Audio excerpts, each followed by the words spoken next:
crossover. Crossover. Oh, killer crossover. Just crossover. It just crossed him over nastily. Another victim to the crossovers. Cross him up and sit him down.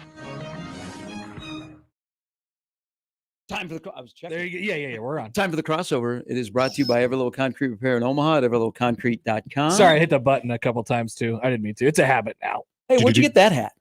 That is a cool hat. So Mitchell Engraving reached out to us a couple weeks ago, and they were like, "We're going to send you a hat," and I'm like, "Absolutely." Here you go. And when I got here this morning, there was a hat on my desk. It's a great hat. Were they from like CWS? Was that some of the CWS people that remember when we gave the logo and they were going to create stuff? No, that was baseball. That was baseball barbecue. That's right. Yeah, I like that hat. Give him some love again. Who is it? That's cool. Mitchell Engraving. And what, Peter? If I put myself in the stream here, will everything explode? No. Okay, good. Here it is. Here's my hat. Look at that. Look at that hat.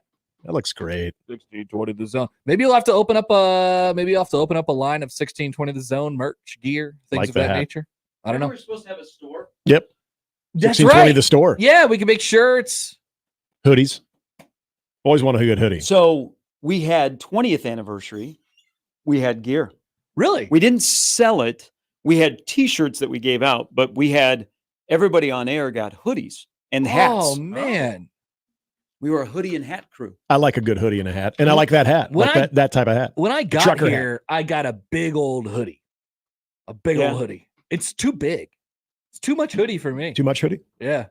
You know, I like a light hoodie. That, you know what? That's a lot of hoodie, Peter. No, but so the hood part is big. Yeah, Peter's hood's big. But it fits well. Peter's got a big hood. Like I have a hoodie that I like because it's nice and warm, but it is there's too much from the neck up. Oh, okay. Gotcha. Yeah, you don't want the because your neck to be covered. Strained. Right. A big hood. You guys see the AP style books laying down the law this morning? The what? So you guys write, right? You know. Because we blog, yes. Right. Have you seen my blog? I have. It's behind a paywall. It's great. I got to bring it out from the paywall. But the question is it grammatically correct? For the people. So the AP style book tweeted this morning just out of the blue with no extra context, the following. A team losing a game is not a, quote, disaster. Home runs are homers, not dingers, jacks, or bombs. I would assume dongs would go in there too. Yeah. A player scored 10 straight points, not 10 unanswered points. If a football team scores 2 touchdowns and the opponent doesn't come back, say it never trailed rather than it never looked back. In short, avoid hackneyed words and phrases, redundancies, and exaggerations. Hackneyed.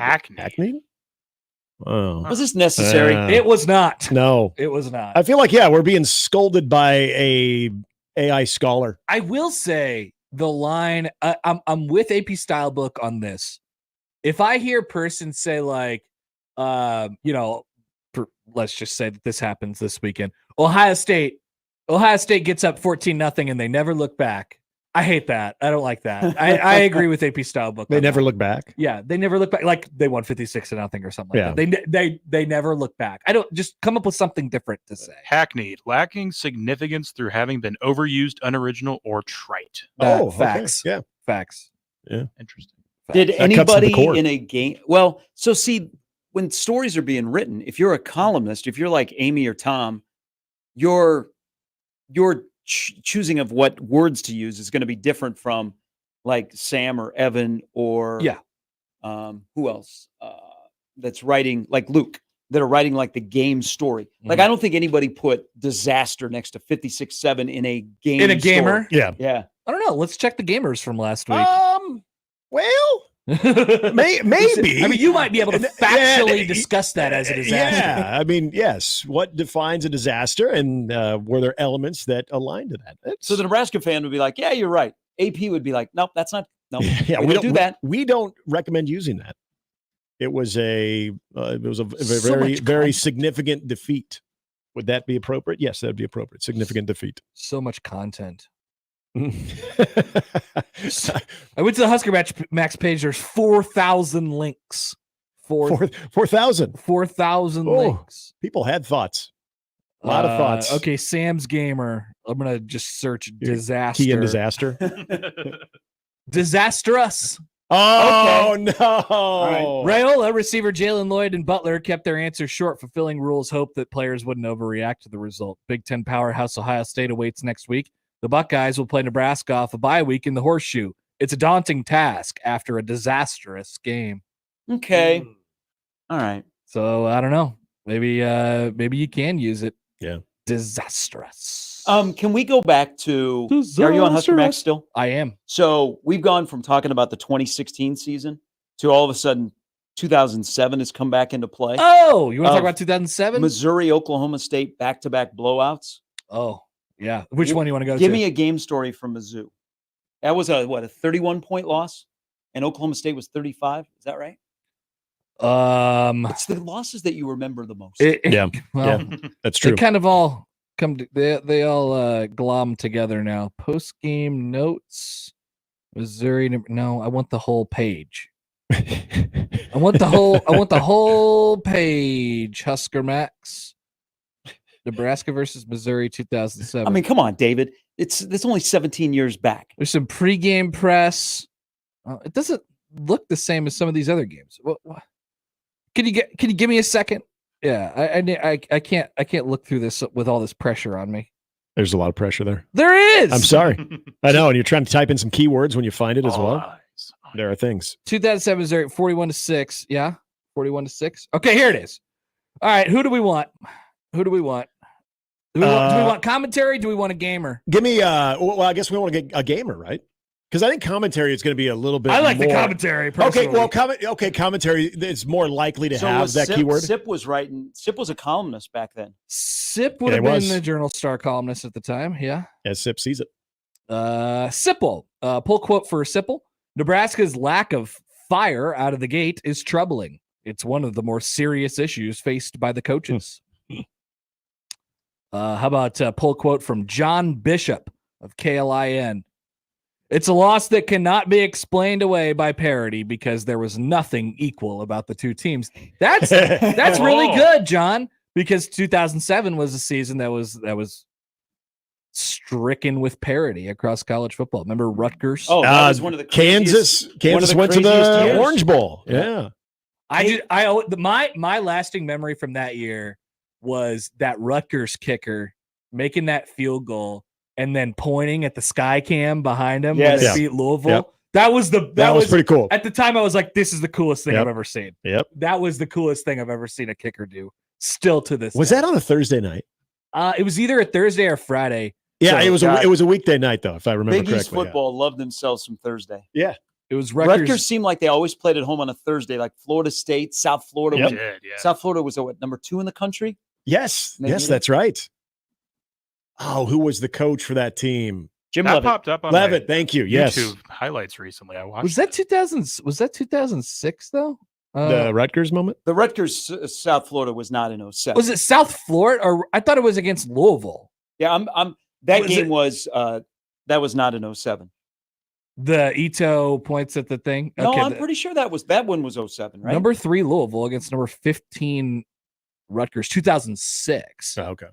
Okay, maybe. Well, I don't know. Whatever. 2007. What a season. People long for 2007. Damn right. Aren't we close to 2007 this year? We had a little chaos. Yeah, we get some parity. Mm-hmm. I mean, we got Vanderbilt beat Alabama. People forget that. Is Indiana Kansas? We have made it to the middle of October, and Iowa State and Indiana are unbeaten. Yep, I know. Yeah, Indiana's probably going to college football playoff. That's probably happening. Remember when Missouri and Kansas played that year and the border showdown? Kansas was ranked number 2. Oh, yeah, they were number 2. Was Missouri like number 4? Yeah, something like that. Yeah, they were top 5. 1 yeah, it was close. That was nuts. Here's some commentary on Nebraska Missouri 2007 from Colonel Mustard. Hey, he used Do we know Colonel Mustard? Yeah, he used to be a frequent contributor to Husker Max. Okay, yeah. Well, here you go. Our team was lifeless and seemed confused.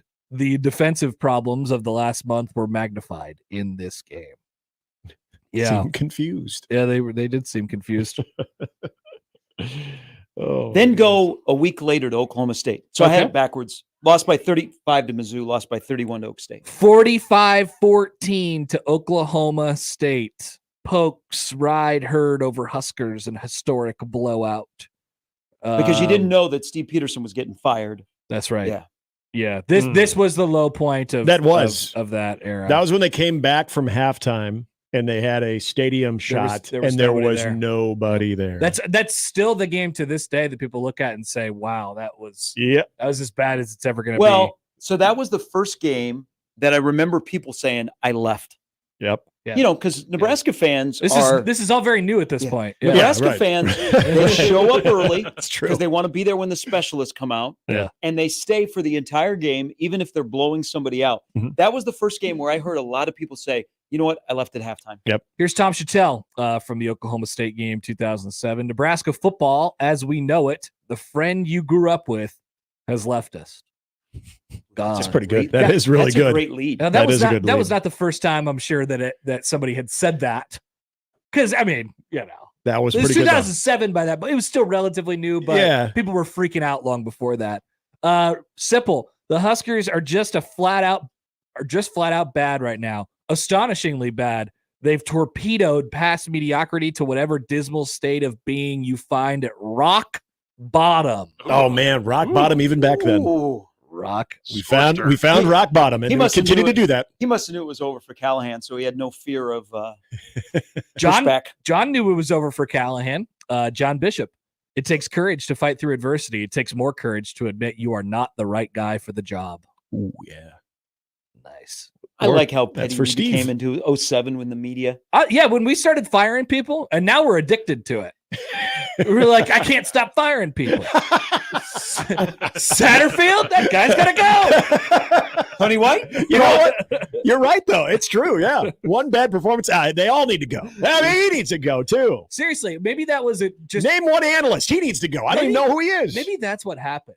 It was like a drug that we had never had before. It was like we were in the prohibition era of firing people. And then all of a sudden we got a sweet, sweet taste of that bourbon. And now we're addicted to it. We're addicted. We're sick. We can't quit the firings. Yeah. God, I'm itching for a good firing right now. I need a firing. Oh, I was shivering in the corner the other night because I'm on a withdrawal. Nebraska's I need a firing. 38-0 at half in that game and lost 45-14. That was the first that game. Defense played well in the second half. That's right, 0 points in third quarter. Oh man, that was, speaking of the defense, that forever will be etched in my brain of the Corey McEwen giving zero craps about anything on a long run down the sideline where he could have, I can't even remember who the running back was, could have blew him up on the sideline after the guy had already got 20 yards at an angle, and he essentially just wiped his gloves off on his jersey. It was awful. Tough. The effort, that was one where you could be like, okay, where's the effort? That's terrible. Should we go to the commentary from the 2006 USC game, which is the game that many people are comparing this game to? Just don't get embarrassed game. Yes. Just show up and try to keep it close. I'm sure people noticed at the time, right? Didn't we have I thought we had like a tornado warning in Omaha that day. So really, for some reason, I remember that watching that game and there was a lot of severe weather going on here. Tom Chattel, Nebraska, better, but not yet ready for ABC primetime. Says who? Says Coach Bill Callahan's game plan. Yep. That's right. Ooh, Lee Barfnick, what did he say? Why did Callahan and co play so safe, especially with a veteran quarterback he expresses love for? I think we know, Lee. And he wasn't talking about John David Booty. That may have been a rhetorical question, Lee. I think you know. Hey, this is a good... Because they sucked. This is a good summertime topic, or maybe it's sooner than later. What was your favorite Nebraska dumpster fire season? Favorite? With quotes, performance, what's favorite? Characters? Oh. I mean, 17 is an easy front runner. Yeah, but... Bob Biacco, but that one got really sad at the end. It did. It was just a long, not much fun. Especially when you have the finality of it and Mike Riley is still up there answering questions. Actually, you know what? Here's my answer. It's 2021. Yeah. It has to be 2021. Because the coach, they were good. That was a good team. Yeah. But they had 3 wins to show for it. Yeah, who by the way, hung in a game against Ohio State. That's right. CJ Stroud threw for 405 in Lincoln. I know. Yep. I know. Strange things can happen. Oh, hey, you never know. I mean, That's probably the one for me. That one is good. I still think 07. I remember so much of 07 from that Oklahoma State game to the Kansas game to, then you have midseason firing of the athletic director and Steve Peterson. You mentioned media that was very pro Steve all of a sudden is throwing Steve under the bus within a matter of a week. You know who I'm talking about. And so, I mean, there were just a lot of things happening that it was so chaotic. And yet you've got a lame duck coach trying to finish out the season and literally watching the team quit on him. Like that was pretty remarkable. And a legend comes back to the athletic department. Yes. There was a lot that happened. That was a lot to unpack. Did Moose quit before the 21 season? No. Or quit? Yes. So, because Trev would have been there for 22. Yeah. Right. Okay. So Trev went through the ones. Yeah. Right. Yeah. Okay. So June 25th, 2021. So all this happened while Nebraska. Yeah, it was during the College World Series. Brand new athletic director, and there's all this pressure, and it's just like a cauldron of, they play on that first week 0, and it's a mess, total mess. It's supposed to be in Ireland. COVID. They tried to get out of the Oklahoma game, failed. And then there was the Minnesota game during the COVID year. Yeah. That's when I was fed up. if you're boiling it down to single games, I mean, it's that and the Illinois game from that year. But like, if we're doing seasons of just like, I can't believe any of this. Yeah. 21. It's 21 for me. So every 14 years we have a candidate. Yeah. 2035. Ooh. Uh-oh. Well, for a while we were thinking, right? It was because it was 07, then it was 17. Yes. So I don't know what we're in store for in 27, but let's see. That'll be year 5. So this is 2. Yeah, 5. Year 5. Interesting. It was year 3 for Riley. It was year 4 for Bill. All right. I can't wait till 2027. Yeah. You guys could get out of here or whatever. All right. Let's look at the 27 schedule. We'll is there talk to you. anything on the 2027. Is there anything on the books? Tennessee games that year. That'll be fun. I mean, they're not taking it away. I asked Dannon. I said, I got to have You my asked trip. him? I got to have my trip to Knoxville. Well, so we did that event last week. Yeah. And I said, and I brought up the stadium. And so he explained that around Christmas, they're going to announce what they're doing, but they're not going to do anything before the Tennessee home game because they don't want reduced capacity for a game that will be a sellout. And that game is not till 28, right? No, that's the 26th. 26. Yeah. 26. Okay, yeah. 26. Yeah. So the 27 game is in Knoxville. And so you went up to him and you said, I want to go to Knoxville. He said, Gary, I hear you. Well, think about it. Like the Nebraska fan, it used to be back in the day, they would have some pretty unique road games for non-con. Yeah. Like the fans, you're like, hey, I get to go experience the Rose Bowl. I get to go down to the south. I get to go to South Carolina. Yeah. Like I want those for the fan. Yeah. Like I still, to this day, it wasn't Nebraska's fault. It just didn't line up. So Georgia, the athletic director of Georgia went to Mark Richt and he said, hey, I'm looking at our non-con. What do you want to do? And Mark Richt said, you know what? Let's let our fans go to like some of the quote unquote cathedrals of college football. And Nebraska, because of Rick, his connection to Omaha, yep. he said, you know what? Why don't you reach out to Nebraska? Because they thought, our fans will go to Lincoln, but look at all the Nebraska fans that will come between the hedges. And then he approached iCourse and they couldn't match up the dates, but they were interested. Then they pivoted, and that's where you got the home and home with Notre Dame.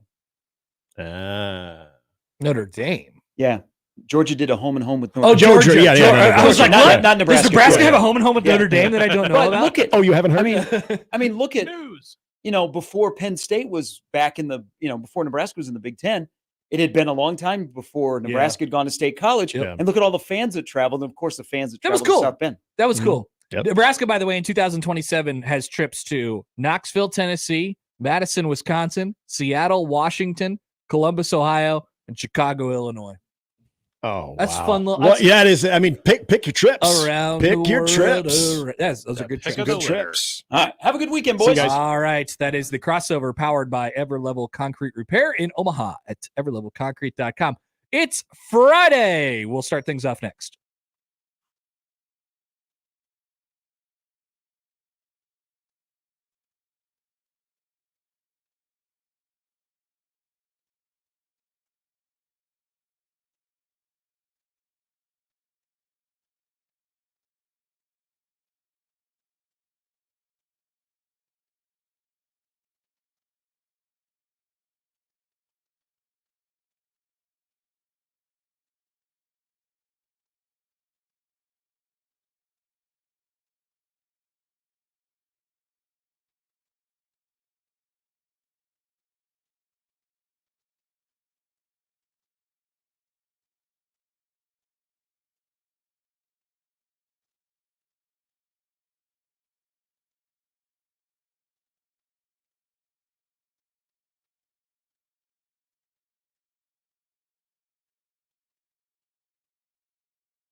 It's the Connor Happer Show.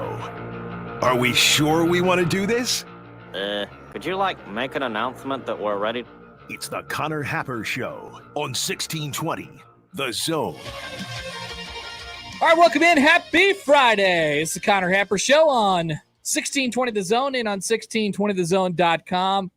Connor Happer, Peter Krenzer with you here on this Friday. We have a big sports weekend coming up. Game 1 of the World Series is tonight.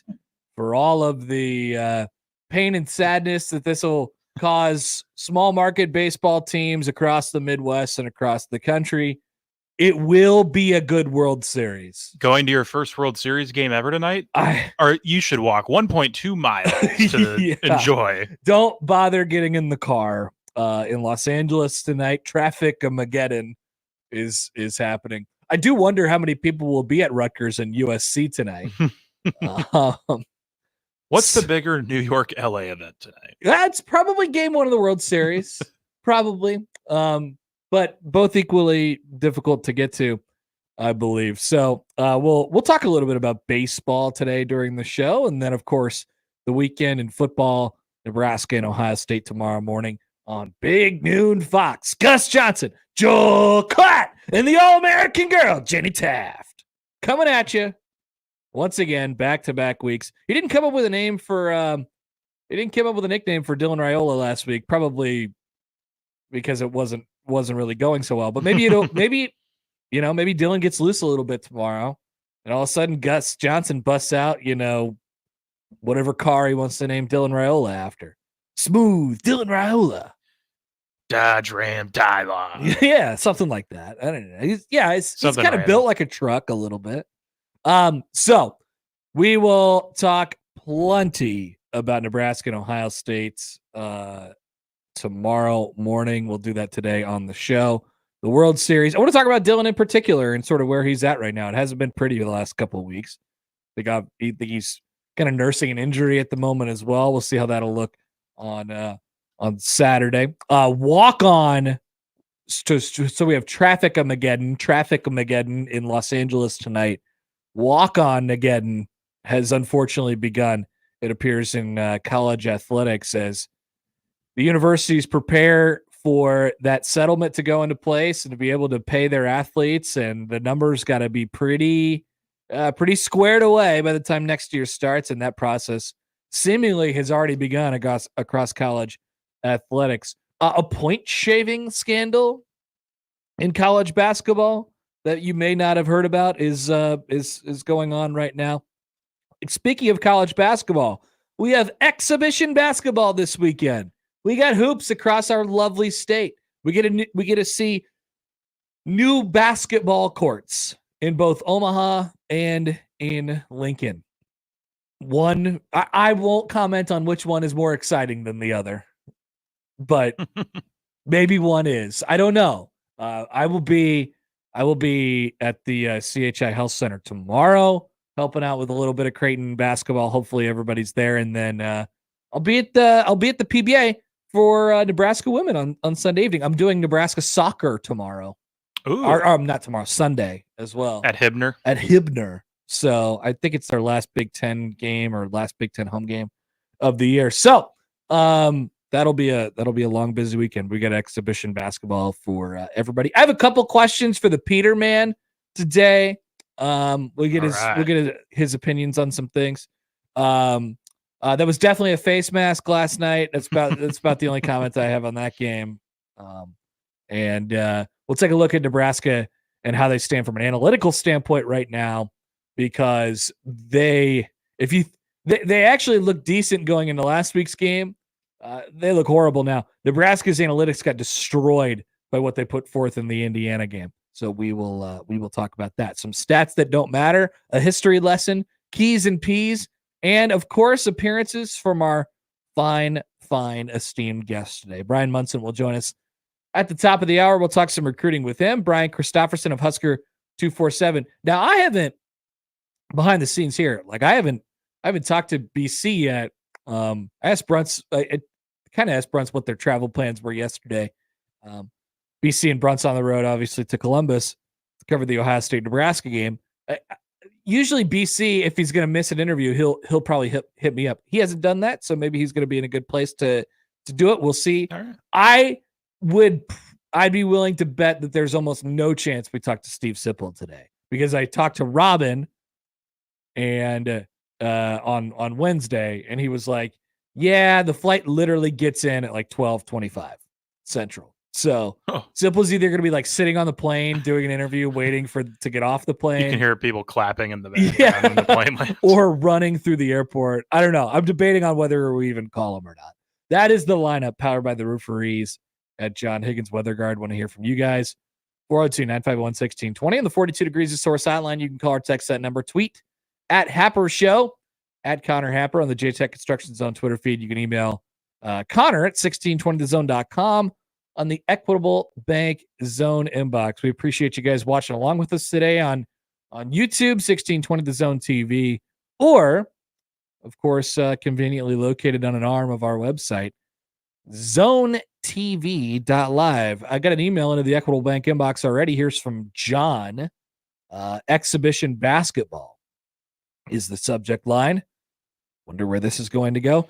Exhibition basketball in October. Peter, please cue the big voice guy saying, "Kill me now." I don't think we have that on our page here. I don't think we have it on our page, but it's I understand.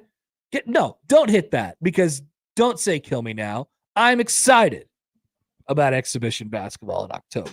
We don't have to talk about it for a while, but it's like it's an opening day of sorts.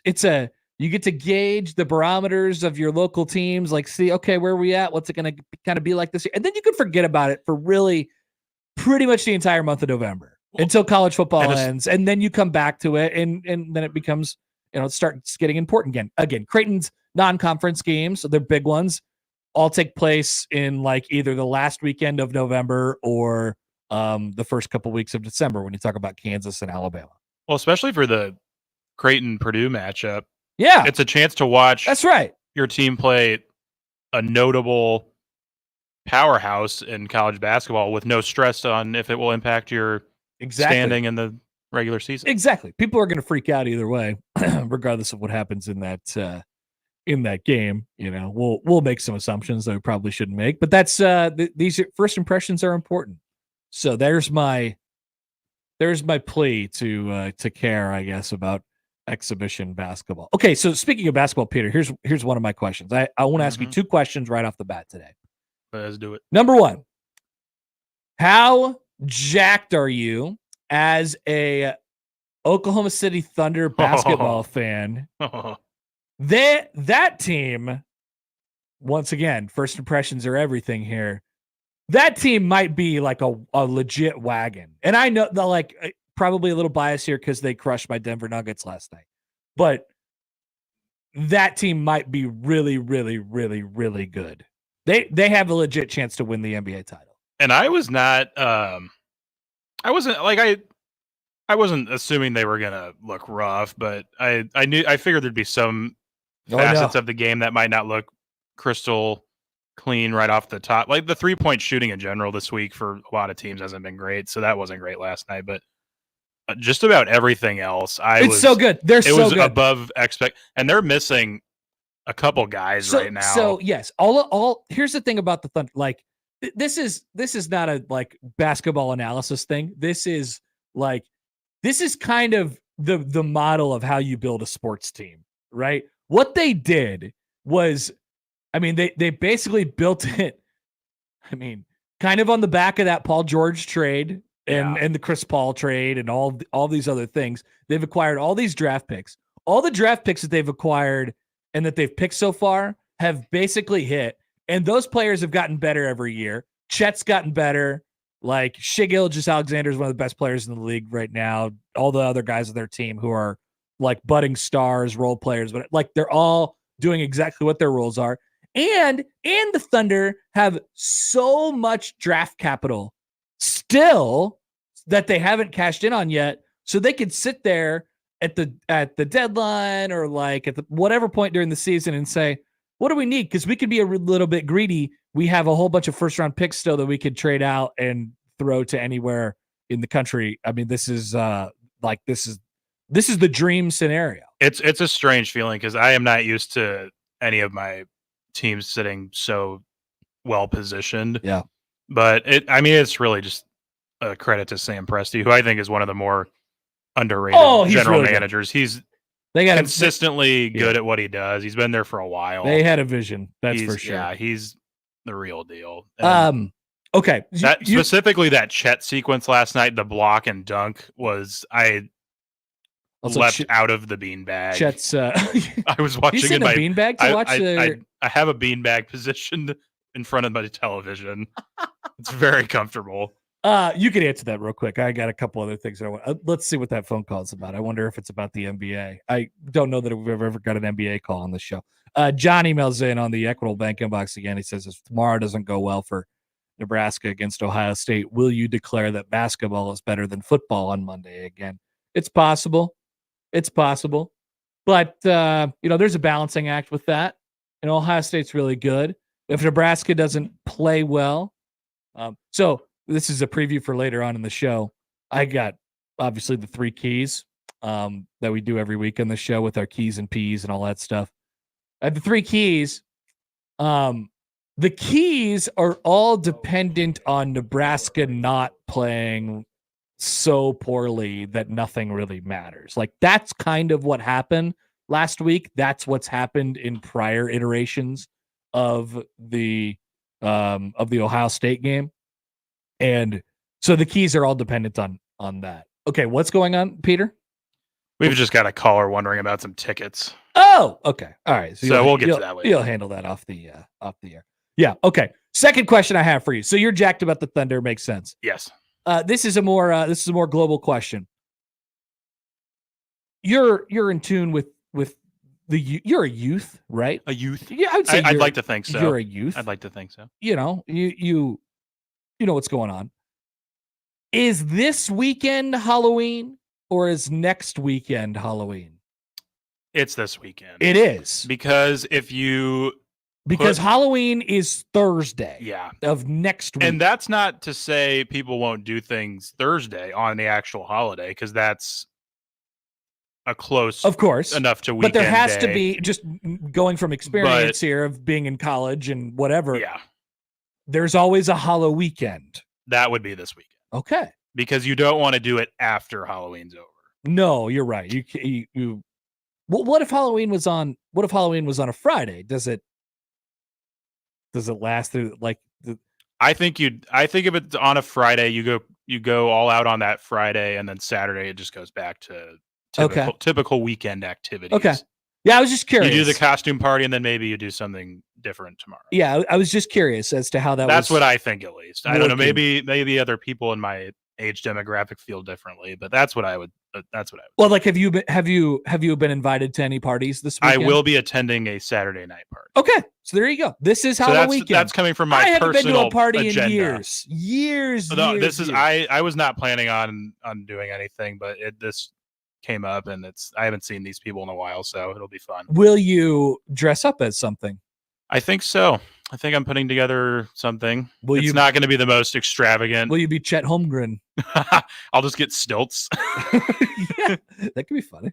Yeah, okay. I think last time. I just wanted to know. I had no idea when Halloween is. Like the Halloween weekend that people celebrate, because I don't view Halloween that way anymore. It's funny what happens when you age out of these things. Yeah, who knows? You don't have any sort of sense on what's going on with the children anymore. Could this be my last Halloween party? It very well could be. It could be. Last time I dressed up, all I did was wear a hockey jersey and then put like a little bit of eye black on for because you're a pretty festive guy. Like you get into the spirit of whatever it is. It is, yeah. Okay. So I mean, yeah, you're always wearing the jerseys and whatever it might be. But okay, so it seems like you're on the downswing of like, it's Halloween weekend. Let's go. Yeah. All right. Just wanted to know. That's good to know. There it is. All right. Let's take a break here on a Friday. We will get to Brian Mson at the top of the hour. Once again, Brian Christopherson at the bottom of the 11 o'clock hour. We're off and running. As always, want to hear from you guys today on the show. We'll preview the weekend, get into Nebraska and Ohio State, the World Series, and plenty more. All coming up in a Friday edition of the Connor Happer Show on 1620 The Zone.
Welcome back. Connor Happer and Peter Krenzer with you on a Friday. It's the Connor Happer Show on 1620 The Zone and on 1620thezone.com.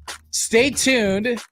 Later on in the show, so Josh, although Josh was here briefly this morning, he's getting ready to head off to Garden City for Iowa Western football this weekend.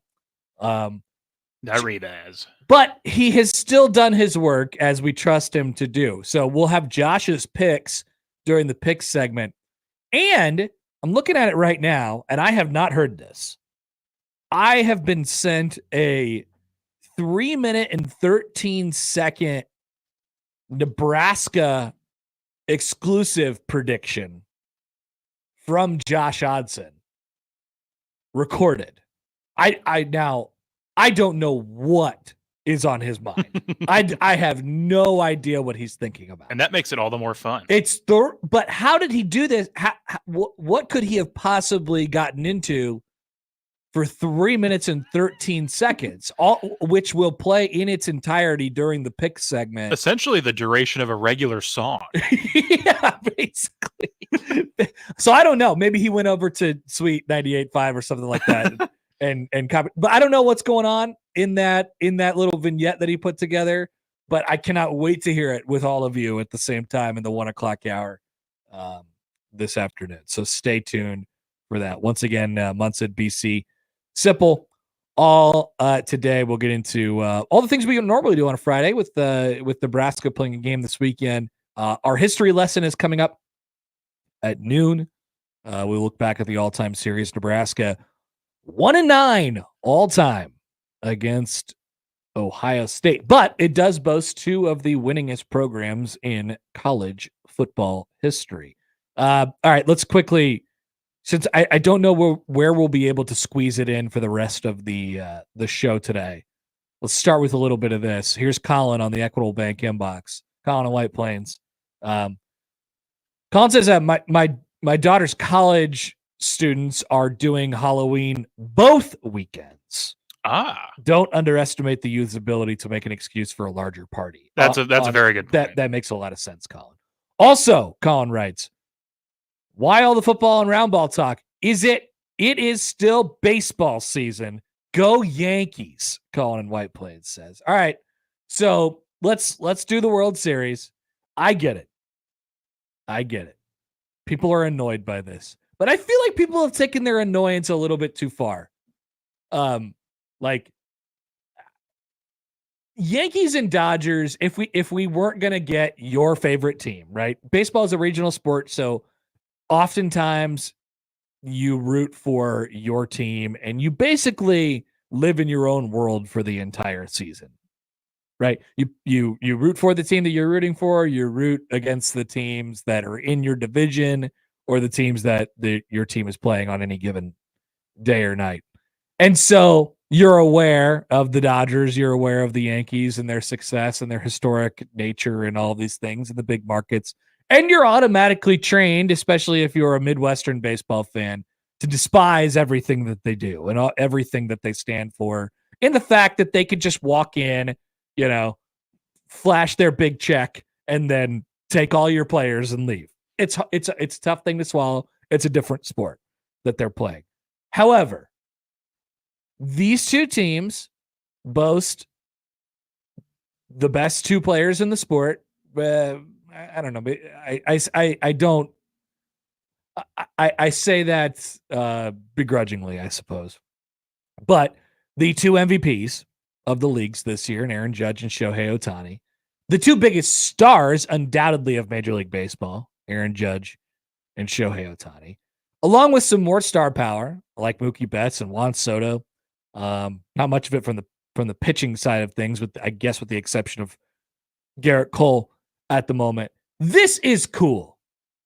Let me just say that people have turned their hatred of these franchises and the fact that they have just different abilities than most other franchises in Major League Baseball do into this is a World Series that is going to be bad. I could go with you on like it's going to be annoying to have to hear about this all the time, but it's going to be good. The baseball will be good, and TV viewership will be incredible. This is a big moment for baseball. The last time the Yankees were in the World Series, which was 2009, that series averaged over 19 million viewers. Baseball, the World Series has been in the neighborhood of about half that, kind of ever since then. The Yankees bring a television audience as they bring the New York market and things like that. So much so that there is a Steelers-Giants game on Monday night, and people are wondering if Game 3 can outperform a primetime NFL game for the first time in a very long time. I am honestly expecting that. I would expect it as well, especially if we head back to New York at 1-1 in this series. Tonight, it's Garrett Cole and Jack Flaherty. It's the AL MVP versus the NL MVP.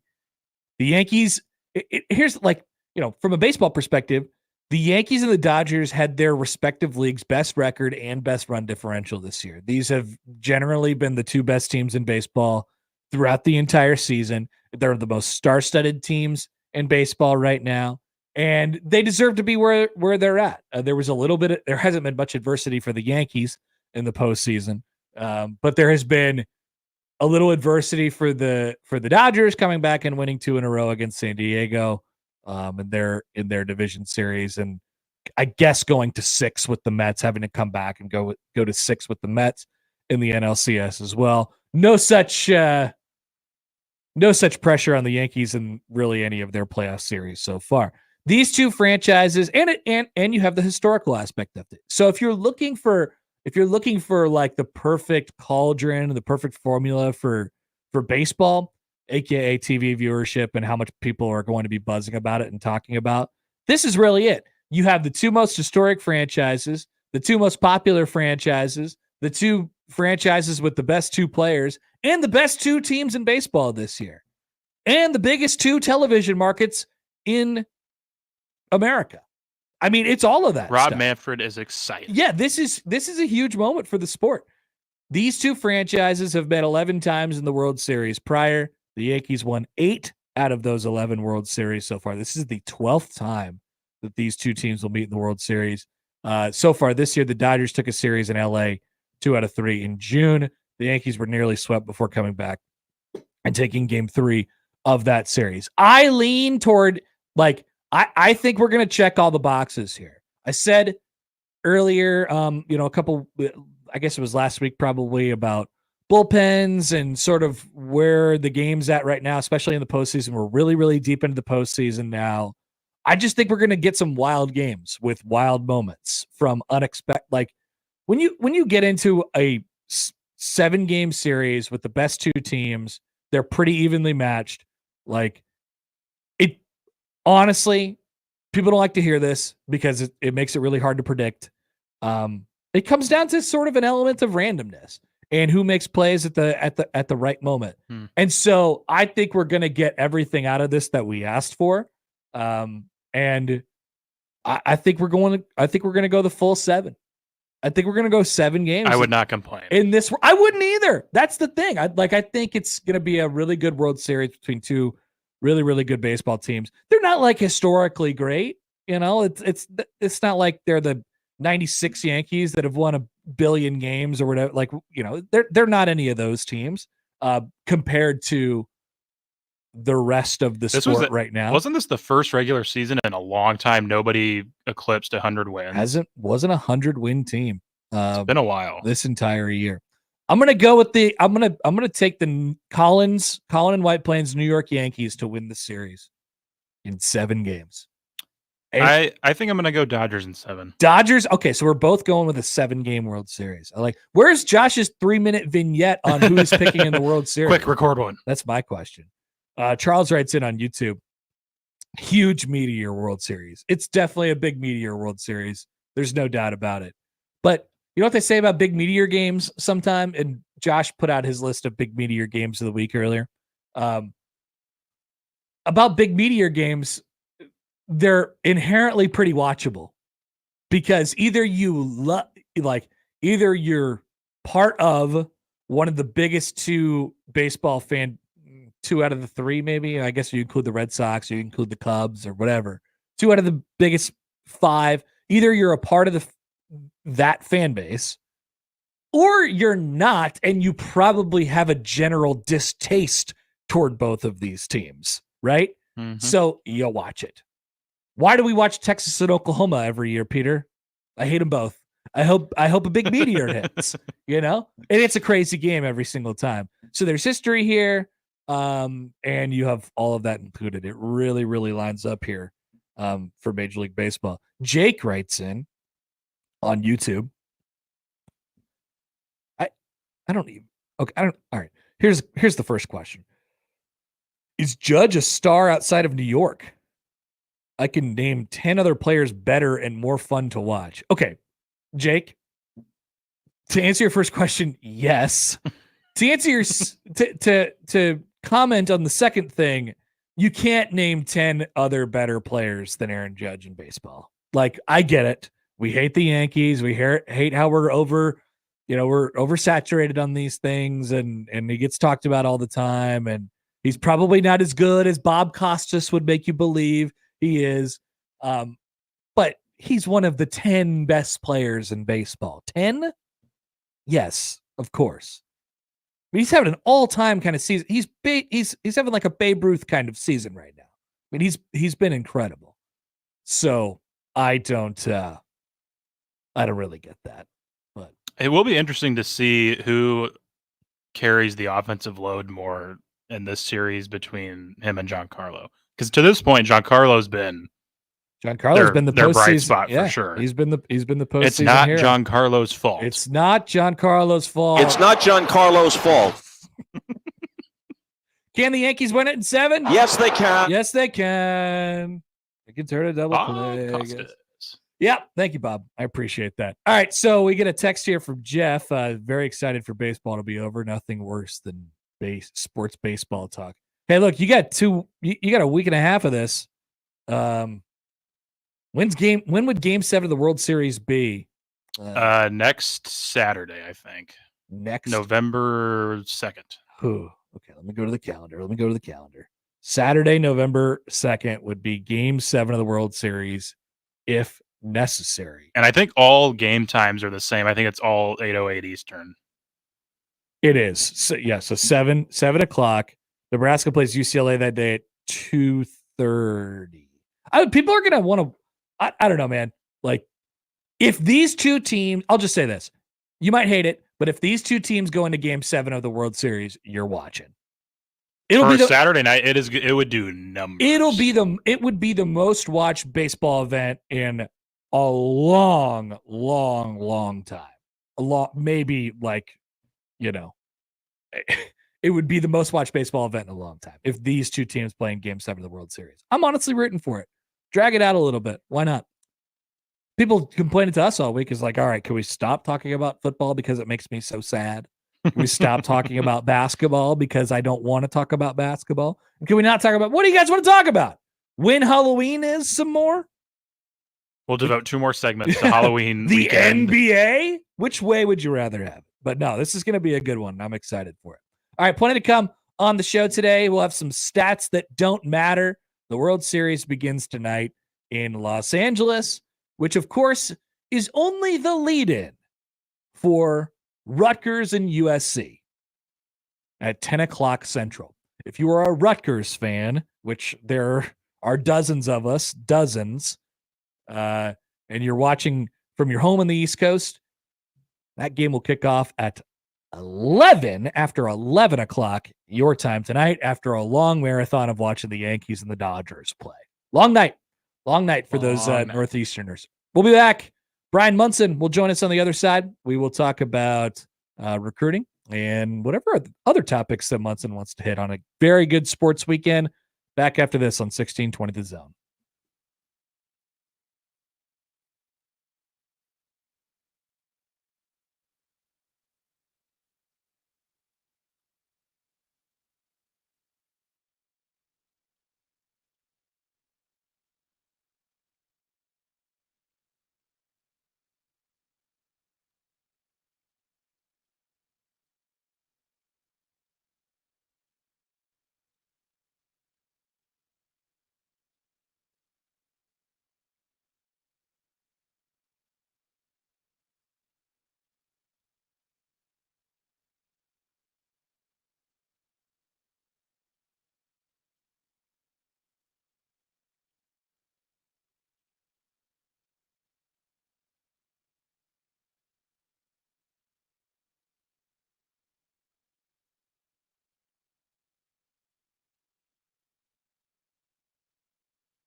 Brian Mson.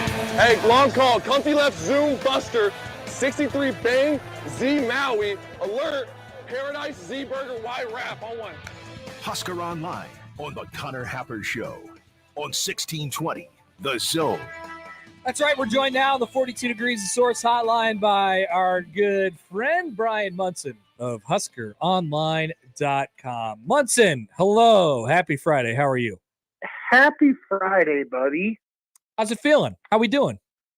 You know what? I'm doing good. It was a long night. We had our second longest trip last night, road game last night out to Tyler, Texas, which people probably can't appreciate.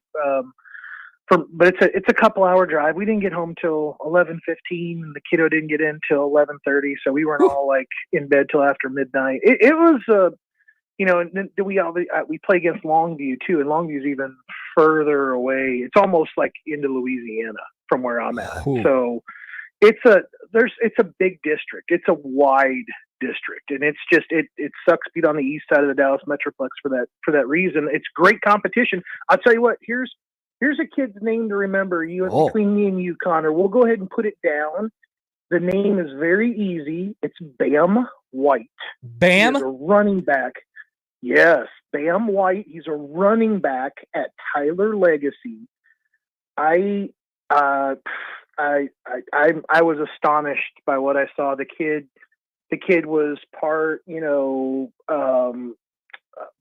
don't even know, not Christian Okoye, maybe Henry, but I mean, the dude we couldn't stop him. Could not stop him all night long. One of the most physical runners I've ever seen at that age before. And having seen that a couple of times myself, I don't know what else to say. That was one of the better freshman players I've ever seen before. Wow. Period.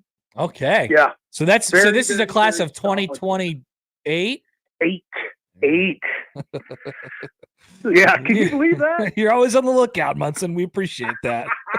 Had the binoculars out there. Write that one down, fans. I'm going to go create his profile in the On3 database. There you go. That's what it's all about. Good-looking player. Hey, let's go to the guys that are a little bit more on the immediate radar here. Nebraska got a commitment at it kind of seems to work this way for whatever reason, like clockwork. Nebraska undergoes some hard times and people are freaking out, and then Sunday it's like, oh, they got to commit. I don't know what to make of that timing, but Juju Marks is in the class. We've talked a lot, Mson, about the Kansas City area. He's from Olathe. So this is a defensive lineman that Nebraska seems to like quite a bit. Tell us about Juju Marks. Yeah, rated as a defensive lineman in the On3 database, he's going to go through a re-eval as an offensive tackle here in the coming days. Now, I think it should be noted that as a defensive lineman, he was rated as an 88.96.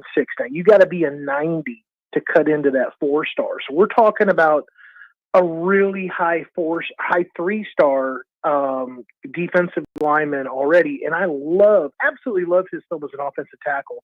He's a 6'7", and I've seen his weight somewhere between 255 and 280, which I think the only thing that I can sit there and tell you honestly, at least it's not the height that we're going over. Definitely not. Seen it before, where they tout that they're 6'8", they show up they're 6'4.5", and you're going, really 3.5 inches? You're going to try to get that, but whatever. But I think here I'm satisfied at least knowing that 260-ish to 275-ish. He's somewhere in the middle there. Hammerbeck is roughly around, that same kind of weight, I would say, too. Maybe he's even a little bit lighter. But I think what I saw here out of Juju was another really good athletic, not sloppy technique offensive tackle. And I kind of tried to break that down a little bit, is that, when you are so talented, you sometimes have a way of kind of getting, a little lazy in your technique, because Sure. you don't need to be elite to beat the competition across from you typically on every Friday night.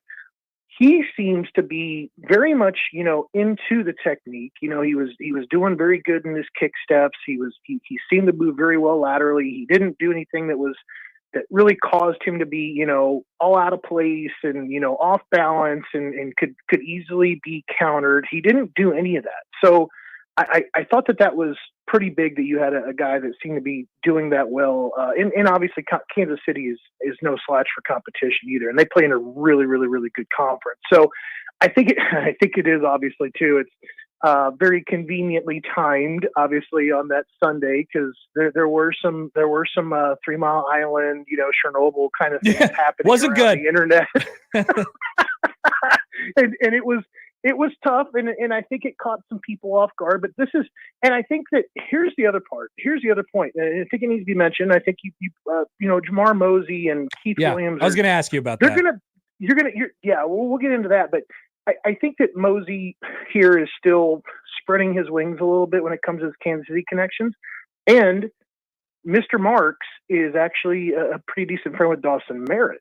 And between having maybe Marks in the class and then Mosey hitting up Kansas City, his son coming in, maybe you talk about, Kamari, the defensive tackle from Lee Summit North, he'll be officially visiting for the UCL game. Maybe that's another guy that joins the class out of the KC area.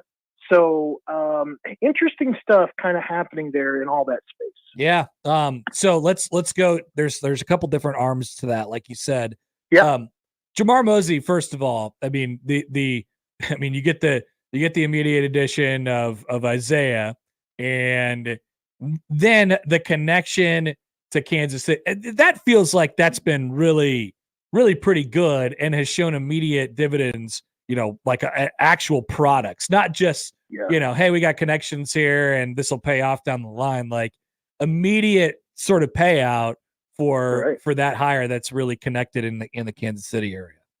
No doubt. I think that this is the one that, you can, it's very, there's a very tangible benefit so far just from him, working with his kid and getting his kid into the class. But I think also we were a week in and there were some offers flying off the shelves to 26s and 27s that there were players that were in the radius, at least of Nebraska, that, I had never heard of before. And they had great relationships back to Coach Mosey, back through UCF. So he brought over that kind of portfolio with him.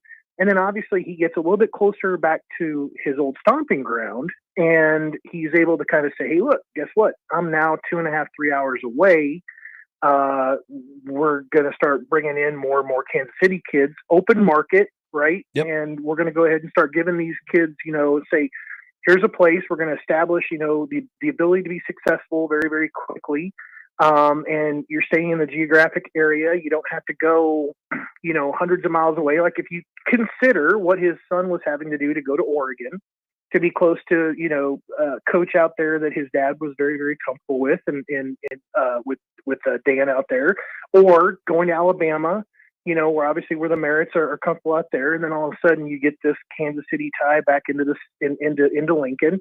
I think that there are things here that are at work. And I mentioned it with Merritt also in 3 and Out. It was kind of a hypothetical thing on how things could all play out. Right. And it's just, I think that there are several forces here at work. And I know that people are probably rolling their eyes, but 56-7, last weekend against Indiana, and going to get stomped this weekend against Ohio State. We were kind of expecting that. And I think that we were hoping, for a better showing. Maybe it would have been better for Nebraska tomorrow had Ohio State gone on the road and beat Oregon last weekend. Now they got something to prove, something to kind of climb back into a little bit, climb up the rankings, and challenge themselves a little bit. But Nebraska does too. Nebraska has still so much to play for when it comes to getting that bowl bid and trying to get out there and do some different things. So I think that this is really one of the more interesting storylines of what's kind of going on and what Nebraska is trying to do. They really moved their operations out of the Lone Star State. I think they'll still have a presence here. It's not going to be as big as what I think that they originally had planned. And they've really relocated it to in the radius. And I think it's really going to focus on, the Kansas City market, St. Louis, neighboring states, and obviously keeping all the in-state kids home. That's interesting because, there were we've talked about this plenty before, but so many players from that area, specifically Kansas City, went, around the country, Clemson, Michigan, and won big games and all these things. And we've talked about this idea that it sort of happened in the dearth of like what Missouri had been and what Kansas had been and what Kansas State has been. Kansas has slid off a little bit this year. We're not sure what to make of Missouri going forward. Michigan has, I don't know if they're popping back in there quite as much with their, changeover in coach and things like it. Just does it feel like it's sort of open game down there, especially when you look around at what some of those other schools are doing that traditionally recruit in that space? No, I definitely agree with that. And I think, Missouri is obviously the one that everybody has to kind of keep in mind here. I mean, they're still doing some terrific things. And, I think that they've got a decent record going so far this season. They haven't been winning with, I would call it, great authority. They've not been going out and stomping people necessarily, but they're winning. And they've got a great recruiting class kind of coming together, this year. So kind of keep an eye on that. And then I think Kansas State and Kansas have just got to have it with like Matt Rule and what they're trying to do, like with, nailing down what I feel like is a very talented state. I mean, if you go back and comparatively look, population wise versus the type of talent that's come out of the state of Kansas the last 2 years, it's pretty ridiculous. There's been some really top end talent that has come out of Kansas, and Nebraska is trying their very best to make sure that those guys are heading back into Lincoln. So I think it kind of, to me, it kind of goes back to the old kind of Tom Osborne philosophy. And Tom was very, I think he did a great job of obviously getting kids to come in from Florida and California, et cetera. But, he got the best kids in the Midwest to come to Lincoln. Mm-hmm. He got those kids in Kansas and Missouri and Iowa and the Dakotas, and Colorado as well to come to Lincoln. And that's really what Nebraska, I think, is kind of shooting for, is to get back to that model to where any kid that's kind of in that radius right there, that Nebraska's already known about them. Nebraska already has an established relationship at a very early part of their career, and that it just kind of becomes not necessarily a predetermined thing, but Nebraska is always mentioned, is always in the running for those guys. And if everything was equal, that it was a Nebraska kind of situation for them in the end. So I feel that way just based on how I've seen things, working through the 90s when I really started to kind of follow recruiting back in college and stuff like that. But that's the way it kind of feels like to me. That's how I think Rule and his team has kind of adjusted their operations for recruiting. Has anything? We'll talk plenty about this next week as Nebraska prepares for their first home game in a long time. But has anything crystallized in terms of like it's been a long stretch here for Nebraska without a home game? Obviously, things have changed as well. You're trying to nail down what you can of the rest of this class, and then obviously work ahead a little bit for beyond. Has anything crystallized in terms of what it might look like next week as the board and things around them sort of shift and change?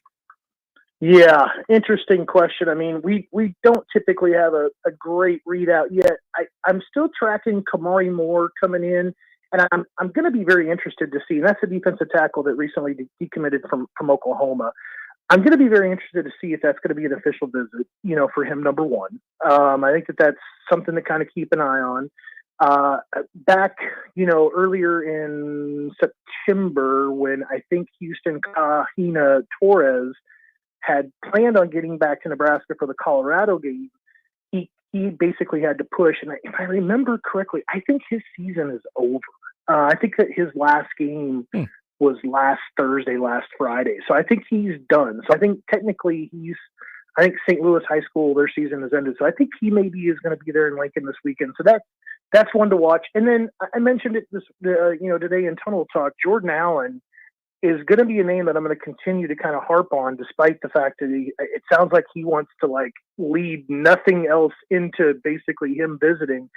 I have a crazy feeling that Dayton and Dillon are going to get their way, and they're going to get a chance for Nebraska to get him there and show him around. I know that it gets a little tricky knowing that he's committed to Louisville, and that gets a little dicey. I understand, and you don't want to have an offer pulled because you don't know necessarily what you want to do. But I think that would be one to watch, depending on how things work out. Their season's going strong. I think they're 6-1 or 7-1, and I fully anticipate they're going to have a deep run in the playoffs. So they are actually very much a state championship contender at the moment right now. Braden Wilmus is another guy that's going to come in this weekend from Lawrence, Kansas, 6'8", 270-pound offensive tackle.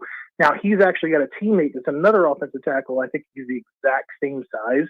So very, very, very interesting thing there happening. And then actually 2027, Nebraska is going to host a number one player in the state of Texas and the number one player at his position, Ethan Feaster, from DeSoto, Texas. So that's obviously where the Bufords both played high school football.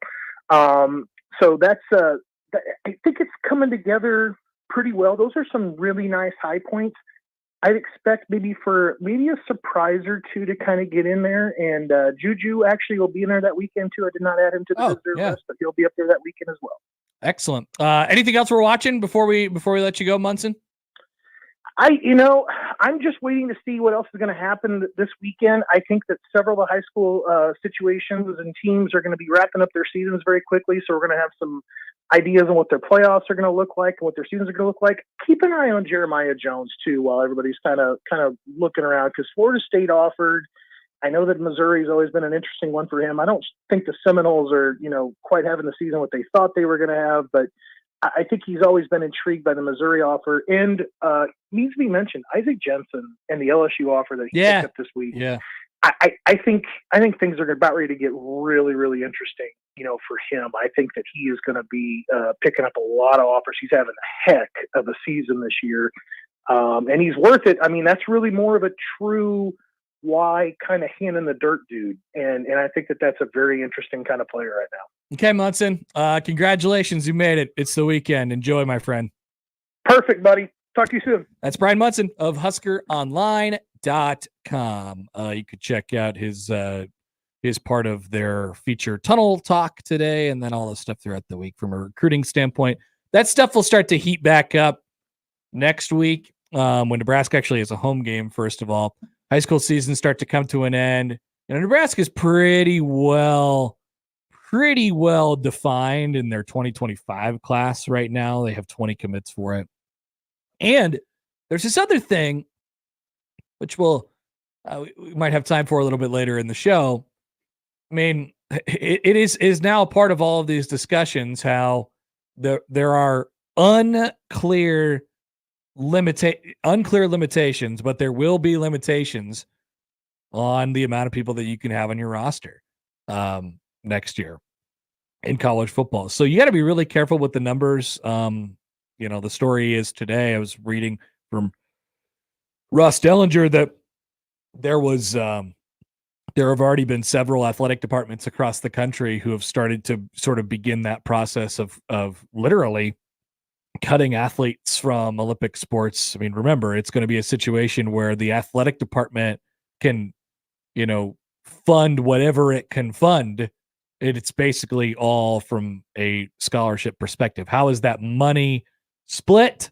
How does it work? Who does it go to? And how many scholarships, quote unquote? It's really not even it's a scholarship, but it takes on a different look now. How many of those are there available will be quite the interesting question going forward. Nebraska already have 20 commits in their class. They'll probably add a couple more and then see what they're able to do in the portal. They'll lose a bunch, obviously, from this year's team as well. All right. So these are all future questions. We will take a quick timeout. Brian Christopherson will join us on the other side. We'll talk about this game in particular. What needs to happen? How's the week been? For most people, they'd say, "Oh, not real fun. Hasn't been real great around here." How's Nebraska handled it? And what is their sort of disposition? What's their mindset like going into this game tomorrow morning in Columbus? All that will be covered with our dear friend Brian Christopherson of Husker 247 coming up next on 1620 The Zone.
Hey, Brian.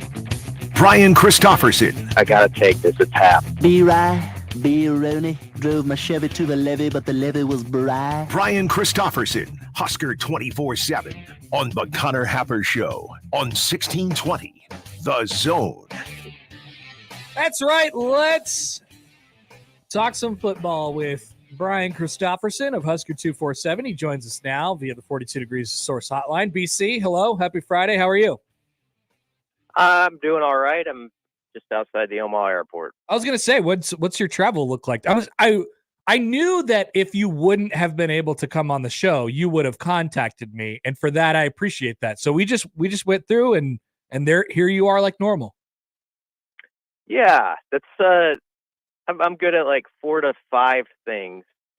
And one of the 4 to 5 things is I try to alert a radio host like a day in advance. I usually do, don't I? But I'm 100%. I'm gonna be out of pocket. And that's one of the 4 or 5 things I excel at. Oh, I think you're not like it. Yeah. So there is that. So yeah, things are good. We're leaving at 2. I can't remember we had the flat tire issue, I think last week when I talked to you. Yep. Brown fixed that for us. We got there in a Dodge Ram. So none of that. We're not traveling in a truck to Columbus, Ohio. Yeah, that's positive. It's, as you know, Brian, it's been freak out week a little bit. People, just don't really want to hear it. It's one of those weeks where if you tell like the Husker fans, hey, you won you won like $100, they'd be like, $100? Why isn't it $500 or $1,000 or something? People are just kind of mad. They'd be like, nobody accepts cash anymore anyway. Who cares? Yeah, who needs it? So the latest thing that people are mad about today is that Nebraska put out a graphic in honor of it being 24 hours before kickoff about a half hour ago, and the punter is on it, and people took that as a sign that Nebraska was waving the white flag already. Yeah, I don't see that. At least it didn't have like a guy like smothering the punt in the graphic. It's true. Could have been worse. Like a Buckeye just like completely over the foot of Brian Buschini. Yeah, I actually did get a chuckle. I saw that and I was like, oh no, I you know how you see something, you're like, I bet there's going to be some that won't play well. That one. Yeah. But yeah, that's the least of worries. Things have not, for various coaches in various moments, things have not just played out well for them this week. It's just like, I wonder how much truth to that you think there is, where like you have to kind of decide if you're a fan, how you feel about these things. But to me, it wasn't that big of a deal when the offensive coordinator was talking about how many yards per play. Like he didn't know, basically. And people use that as ammunition this week. Didn't bother me that much. But I guess everybody's different. It's one of those things, if things are going okay, it just gets passed over. Everyone moves right past it. Like it's someone in your aisle 7 at Hy-Vee and you just scoop past it. But it's been a bad week, bad result Saturday. And so, there's always heat on coordinators when things aren't going well, and particularly OCs, and Satterfield's definitely got that going. And so you throw that onto the brush fire and it'll take off. But yeah, I didn't stop too long on it. I'm sure it's been rehashed all week on the radio, but I think he was thinking, what's a good play? Like if you take away explosives, like 4 to 6 is like an okay play generally. That gets you in good down and distances. So I'll take it as sort of that. And it was enough though that Rule kind of brought it up unsolicited the other day and says, I don't worry about stuff like that. I want Satterfield focusing on how does this guy block this guy over here and that sort of stuff. So hopefully they haven't let that bug them too much and let the outside noise get inside their walls too much. Because if they have, as you know, Connor, there's a lot of people ducking behind the couch for this game. Yep. And the only way Nebraska can go there and make a good showing of it is if you have the complete opposite mindset and you're like, I'm a competitor. I've heard all these guys are going to the NFL. I think I'm going to the NFL. whatever anybody on the outside thinks, I'm going to go with that mindset into this game. That's the only way you can have success, I think, performing against a team like Ohio State. How much do you think Nebraska has spent this week of just like simplifying things? And I don't know that was the culprit behind what happened on last Saturday against Indiana, but it just feels like there was kind of a lot going on there upstairs, and maybe a lot to the game plan as well. It feels like a week where you're just like, all right, let's get good at a couple things and try and execute some stuff, and wherever it might land, it lands. Yeah, I would think so too. You get into these things like in late October sometimes if it's not going as planned, where all the talk is like, what can you overhaul? You can't overhaul stuff really. Like, 7 games in, that's not a way to succeed. You have to have everybody do a little bit better than they have, or in some cases a lot better. But it's taking a play like a bubble screen to Ja'Cory Barney and getting everybody on the same wavelength. Like, if I'm blocking for that, I don't care if this is a 2 to 3 yard play, because that's all it can get. But if 2 to 3 yards is the most it can get, I want the most out of that play. I want that extra couple of yards that I can get my guy. I'm going to fight for that for him.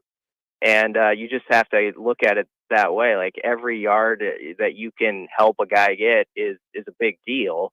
And maybe in some cases it's more than 2 or 3 yards, and Ja'Cory Barney pops through there and it goes for 20. And so you really have to get guys that, and a little bit of the old Al Pacino speech, fighting for that inch, and like thinking it really matters, and then hoping that like takes off and multiplies. So I do think there's a big part of the mindset that you're working on with guys. And also, like, you can't leave your brother hanging on those plays. Like, these are supposed to be extensions of the run game. Some of this stuff like perimeter blocking, you've got to go help a guy out, help your quarterback get 5 yards so that it's 2nd and 5, and that we can play this game in a way where you actually have a fighting shot. So hopefully they got everybody kind of dialed into how interrelated, as Matt Rule said earlier this week, everything is, and connects to each facet of the game. I've been thinking about this week, Rule's comments at the beginning of the season regarding Dylan Raiola, and how, they were going to just go out there and sort of let him play. They're going to give him everything. It's been really rough sledding the last couple weeks, and I think you throw in a nagging injury, on top of that, and it hasn't really helped things. How do you approach Dylan now? How do you get him back sort of recentered to start this thing fresh again in the final stretch? Well, what I just said is part of that. You got to get everybody helping on those plays that are supposed to be the layup plays where you can get a few yards, so that you're playing 3rd and 4 instead of 3rd and 9. But also, Dylan's part of this. I do think he looked like he's limping around a little bit, and so there's that to deal with.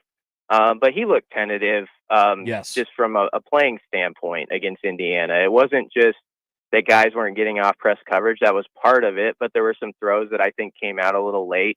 And I think in a game like this, you don't want to be haphazard about stuff, but I do want to see him attack downfield a little bit. I want to see some zip on some stuff. And, he's got a big arm. He's got talent. There could be a mistake or two that comes with it. But this is the sort of game where I'd like to see him test that out a little bit. And I do think, there's been such an emphasis all offseason on the turnover margin thing, and for good reason, that sometimes maybe you're going to be not as quick to put out a throw that in any way gets the football in harm's way. But against a team like this, in Ohio State, there's going to have to be some times where you're just going to have to fit one in a window and try to make a great play. And so I really hope we get to see some examples of that where that happens, and maybe there will be an interception or two. But I'm all for like a little bit more aggression in the passing game to just see where you're at with it and see if you can get a few things done there. It really has been tentative. You just hope, I guess. And some of this is a virtue of, Nebraska had spent the majority of their first half of the season just protecting leads the entire time, right? Like, that's true. It's different now. You just hope, I think, they get to this point and that's not coached out of him, or that's not ingrained in him, because that guy's super talented. You want him taking chances because he can make the throws. Yeah, and I understand there's a balance there. I mean, you got to be careful that this is a game that can get out of hand really fast if you make a couple mistakes. But there are points even Saturday where I was thinking that I don't feel like Nebraska's got their foot on the pedal here with what they're trying to do in the passing game. Yep. And if you're going to leave your starter out and the score is getting lopsided, let's see a little bit more of that. So in a game like this, I kind of hope that's at play somewhat, again, within reason. And a big favor or assist is needed to be done by others to do those little things that ideally get you in some down and distance setups where you do have a fighting chance to succeed, where it's 3rd and 5, and we'll see what Raiola and Banks can do on a 3rd and 5 against Ohio State. Like that's, I hope they get themselves in more of those situations than not, so we can actually watch that play out. Nebraska defense last week definitively did not stop the explosive play. This is an offense that can be explosive. I guess, what are you looking for on the defensive side, whether it's from a simple kind of like process standpoint or a big picture, like, result type of thing for this week against Ohio State?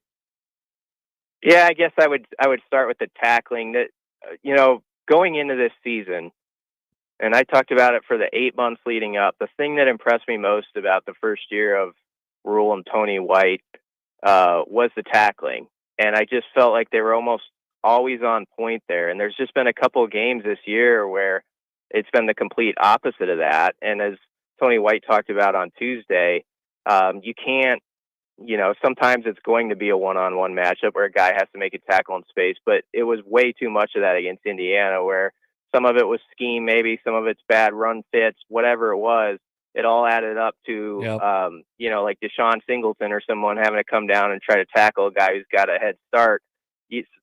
Some way, somehow, they got to get this game where you're getting 2-3 guys around the ball, you're swarming a bit more, and they've got to have that confidence. And it's a fascinating thing, because they are a group that at times this year in a couple games has looked absolutely awesome. Like, I mean, you go back to Colorado, I'd remind guys of that Colorado game this week. I know it's a different animal. I know Colorado couldn't run the ball, but you put that in their head just to say, they attacked. That's an offense that everybody else has had a problem with for the most part, and you guys shut them down. You have been able to do this against units that have had success. A lot of you guys have played a lot of football. Some of you guys are going to the league. Let's just go put it out there. You got to get that in their mind, that you be that confident group you thought you were in August, that confident group you were against Colorado, where you thought, I am going to make the play. Against Rutgers, they thought that. I know this is a different animal, but I do think a big part of this game is mindset and really getting guys back to that idea, like, okay, I expect this to be successful and not the other way around. BC, I very much enjoyed your bit on the Hypecast about this being the bowl eligibility game. Hey, one more win for both sides. Who's gonna get it? That's the mindset. Yeah, that's kind of you know what. That's kind of a snarky comment, like below the Buscini graphic type deal. So I don't know if I should be proud of that, but yeah, Ohio State's got to try to get that 6th win too. So there's a lot on the line Saturday. All right, BC, safe travels. Enjoy our lovely airport with all its construction and the jackhammers and everything in between. All right, I will do. Thanks for having me on. Brian Christopherson, Husker 247. You can check out the Hypecast. They got that. I believe John Bishop was the guest this week. We know that guy. Plenty of other coverage at Husker247.com. Let's take a break. Peter, we got some odd news. Oh, yeah. Let's fire it up when we round out the 11 o'clock hour. Coming back on the Connor Happer Show. Peter, I have a reminder first before we do that, though. It's about 1620 the email. Join the VIP club. Sign up for 1620 the email today. You'll be the first to know about all the exciting things that are happening on 1620 The Zone. And here's a special perk. You will get the email. If you sign up for 1620 the email, you'll receive the ability to get in your picks for 4-quarter pick'em on Monday at 10 rather than Tuesday at 10. So sign up on our website, 1620thezone.com today. Once again, that's 1620 the email. Plenty of stuff there for you. Head to our website to sign up, 1620thezone.com.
And now we've reached the point in the show where Josh Odson reads the peculiar, The bizarre, the comical, the odd news with Odd Son. Odd news, Odd Son. See what we did there? The odd news with Oddson.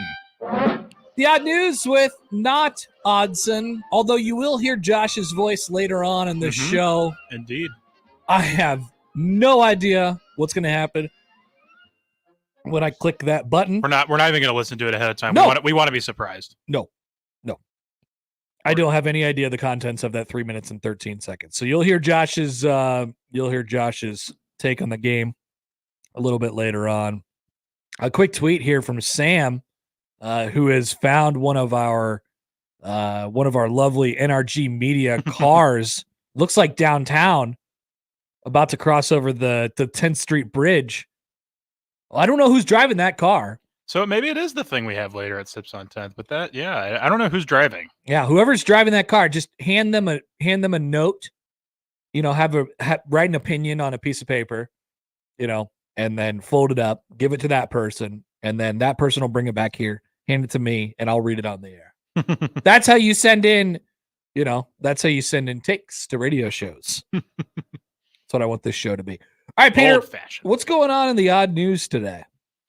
Well, we went international yesterday with Germany. Let's do it again. It's not quite as far, but we're going up north to Canada. Okay.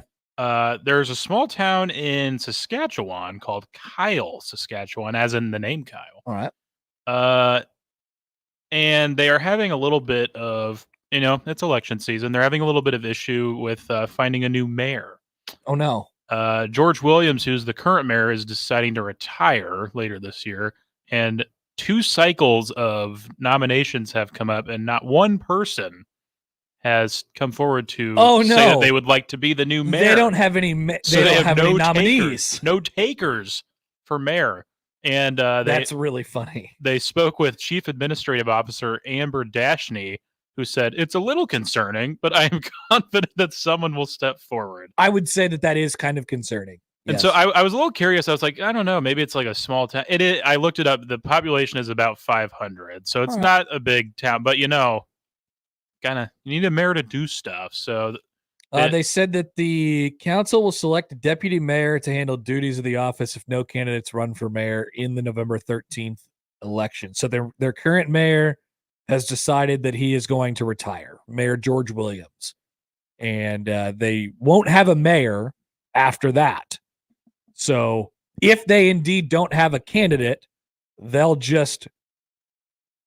basically be a mayor by proxy from what it seems, at least for the time being. You just got to call, hey, so at that meeting, we will decide on a date for a by-election, and we will continue calling a by-election until we fill the mayor spot and another councilor spot as well. I think once you get the word out there, you're basically telling the entire city, country, province, whatever, hey, free mayor position. Have you ever wanted to be the mayor of something? Have you ever even thought about it? What does Ben do on Parks and Rec? The Ice Town. Ice Town. It's Ice Town all over again. Because he was a kid mayor and he was like, how about Ice Town? And nobody ever forgot about that in his town. Classic. Yeah. Great show. Maybe we get an Ice Town in this small town in Saskatchewan. Good story. So now across the pond, and this one caught my eye because I've never even heard of this, but in Great Britain, there is a chestnut whacking competition. Chestnut whacking. Yes. They are known as the World Conquer, spelled Conker Championships. Oh, Conquer. Yeah. We were talking about Conquer on an odd news story. Oh, you know what? Is this the cheating? Oh, wait, did you guys get this? Yes. This is the cheating scandal with they used a metal chestnut, right? Yeah. Their Dave Jenkins or whatever. Yeah, so their chestnut was too hard, for lack of a better phrase there. Conquer, and then it's like it led to a whole discussion about Conquer and what Conquer was, and I mean, this guy that was like alleged cheater, 80 years old, like he's an older fella. Yeah. I don't know if I'd want to be getting investigated for such a thing at 82 years old. I feel like that'd be not a fun use of my time. So maybe Dave thought like, hey, I got to win this thing. I got to become King Conquer one time before before it's all over. In this case, it appears as if the allegations are there that Dave cheated. But he has been cleared, apparently. Apparently, he has been cleared. So is this an update to the story? So maybe that's why it showed up as recent in my feed. Gotcha. Because there you go. There's the update. So we brought you this story a week or two ago, and it was about the Conquer Championships and how the guy was cheating. So it does appear that Dave Jenkins, the 82-year-old King Conquer, who had been accused of cheating with a metal or a steel chestnut, has been cleared of said allegations. Investigators said it would be near impossible for Mr. Jenkins to have swapped the Conquers unnoticed. Wow. Organizers said they accepted Jenkins' claim that he had the steel Conquer to amuse the people and as a part of his role as King Conquer, and had used a real chestnut in the contest. No steel nuts. Wow. I didn't think that's how that story would end. And I also didn't think that story would come up again, but here we are. I'm just here to revive it, I guess. Good. All right, well, more. So good for Dave getting off, I guess. Over to Bill Belichick and his new romance. Oh yeah, his very young girlfriend. Yes, Jordan Hudson. Now, this isn't really necessarily about Bill Belichick. He's just associated with her now. But recently, one of the Boston radio personalities was discussing Jordan's past. And I guess she's a national championship cheerleader. Really? Yeah, at the Division III level. Okay. And I'm not really sure. What did the guy say? Well, it's a woman, actually. So essentially, they were on the air, and it's Bridgewater State's the school that she attended and won the championship at. Bridgewater State. Bridgewater State, yes. And I'm reading the quote now. Essentially laid it all out there that she thinks she could go and basically, this radio host in Boston did the equivalent. Not a radio host, it's like a DJ. Yeah, like a producer. Yeah.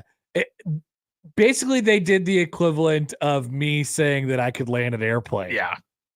She said, quote, she was a Bridgewater State cheerleader, which is Division III, which isn't even like competition level, adding, quote, I could have been a Bridgewater State cheerleader. And Jordan caught wind of this. Of course, as you would. And responded rather passionately, I would like to extend an invitation for you to attend the winter tryout for the 8-time national champion cheerleading program. Wow. And since you are so confident that you could make the team, as stated live on the air twice, I'd love for you to bring a KISS 108 camera crew to film your undeniable domination of our pathetic little D3 program. Can't wait to see you in January. This is amazing. Hashtag don't poke the bear. Hashtag cheerleading is a sport. Hashtag respect D3 program. Well, I don't think she was saying that. Well, maybe she did say that cheerleading wasn't a sport, but I don't know about that part. Hey, it's a good lesson for me. You need to be careful with who you call out. You need to be like, don't make it direct, right? We don't need to make this about anybody in particular. But I don't think she probably saw that one coming. The radio host, feathers have been ruffled. Yeah. Has Coach Belichick had a comment on this? Not from what I could tell. Interesting. I'm sure he saw that and was like, "Dear God, I want no part of this." He's staying above the fray. The only thing I could find recently about him is that he went to a corn maze that was made in his honor. Oh, he went to a pumpkin patch, basically. Yeah, looks like he was having fun. Good job. Wow, look at this. Okay, I gotta watch this minute-long clip. Obviously, the radio station is taking great advantage of this. The first headline, the first Instagram post I see is, Winnie was called out by Bill Belichick's girlfriend, Jordan. Should she go to the tryout? We're assembling a crew. Hey, you want to talk? People call us shock jocks all the time. You're looking in the wrong place. You're looking in the wrong place, okay? I would never. would never. Peter, thank you. Oh, welcome. That is indeed the odd news. The noon hour is coming back. How about a history lesson as we do on Fridays? Nebraska and Ohio State for the 11th time ever. The series dates back to 1955. I have a little history lesson for you when we return on the Connor Happer Show on 1620 The Zone.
Major League Baseball is embracing debate today. Which era had the best World Series logo? They gave us some options: the 80s, the 90s, the 2000s, or the teens, I suppose. So the teens are automatically out. They're just cookie cutter, and they're not very good. It's basically like this. It's the conversation that comes up every year with the Super Bowl logo. Yeah, it's incredible how remember the old College World Series logos too. In that is now. Those used to have like some character to them. Now it's just let's run back the same design with a new date. I know, it's sad. It is. That's what they were doing in the 80s. The World Series logos were all the same. They just changed the year. Now it's a cool retro logo, or something that we think is cool now.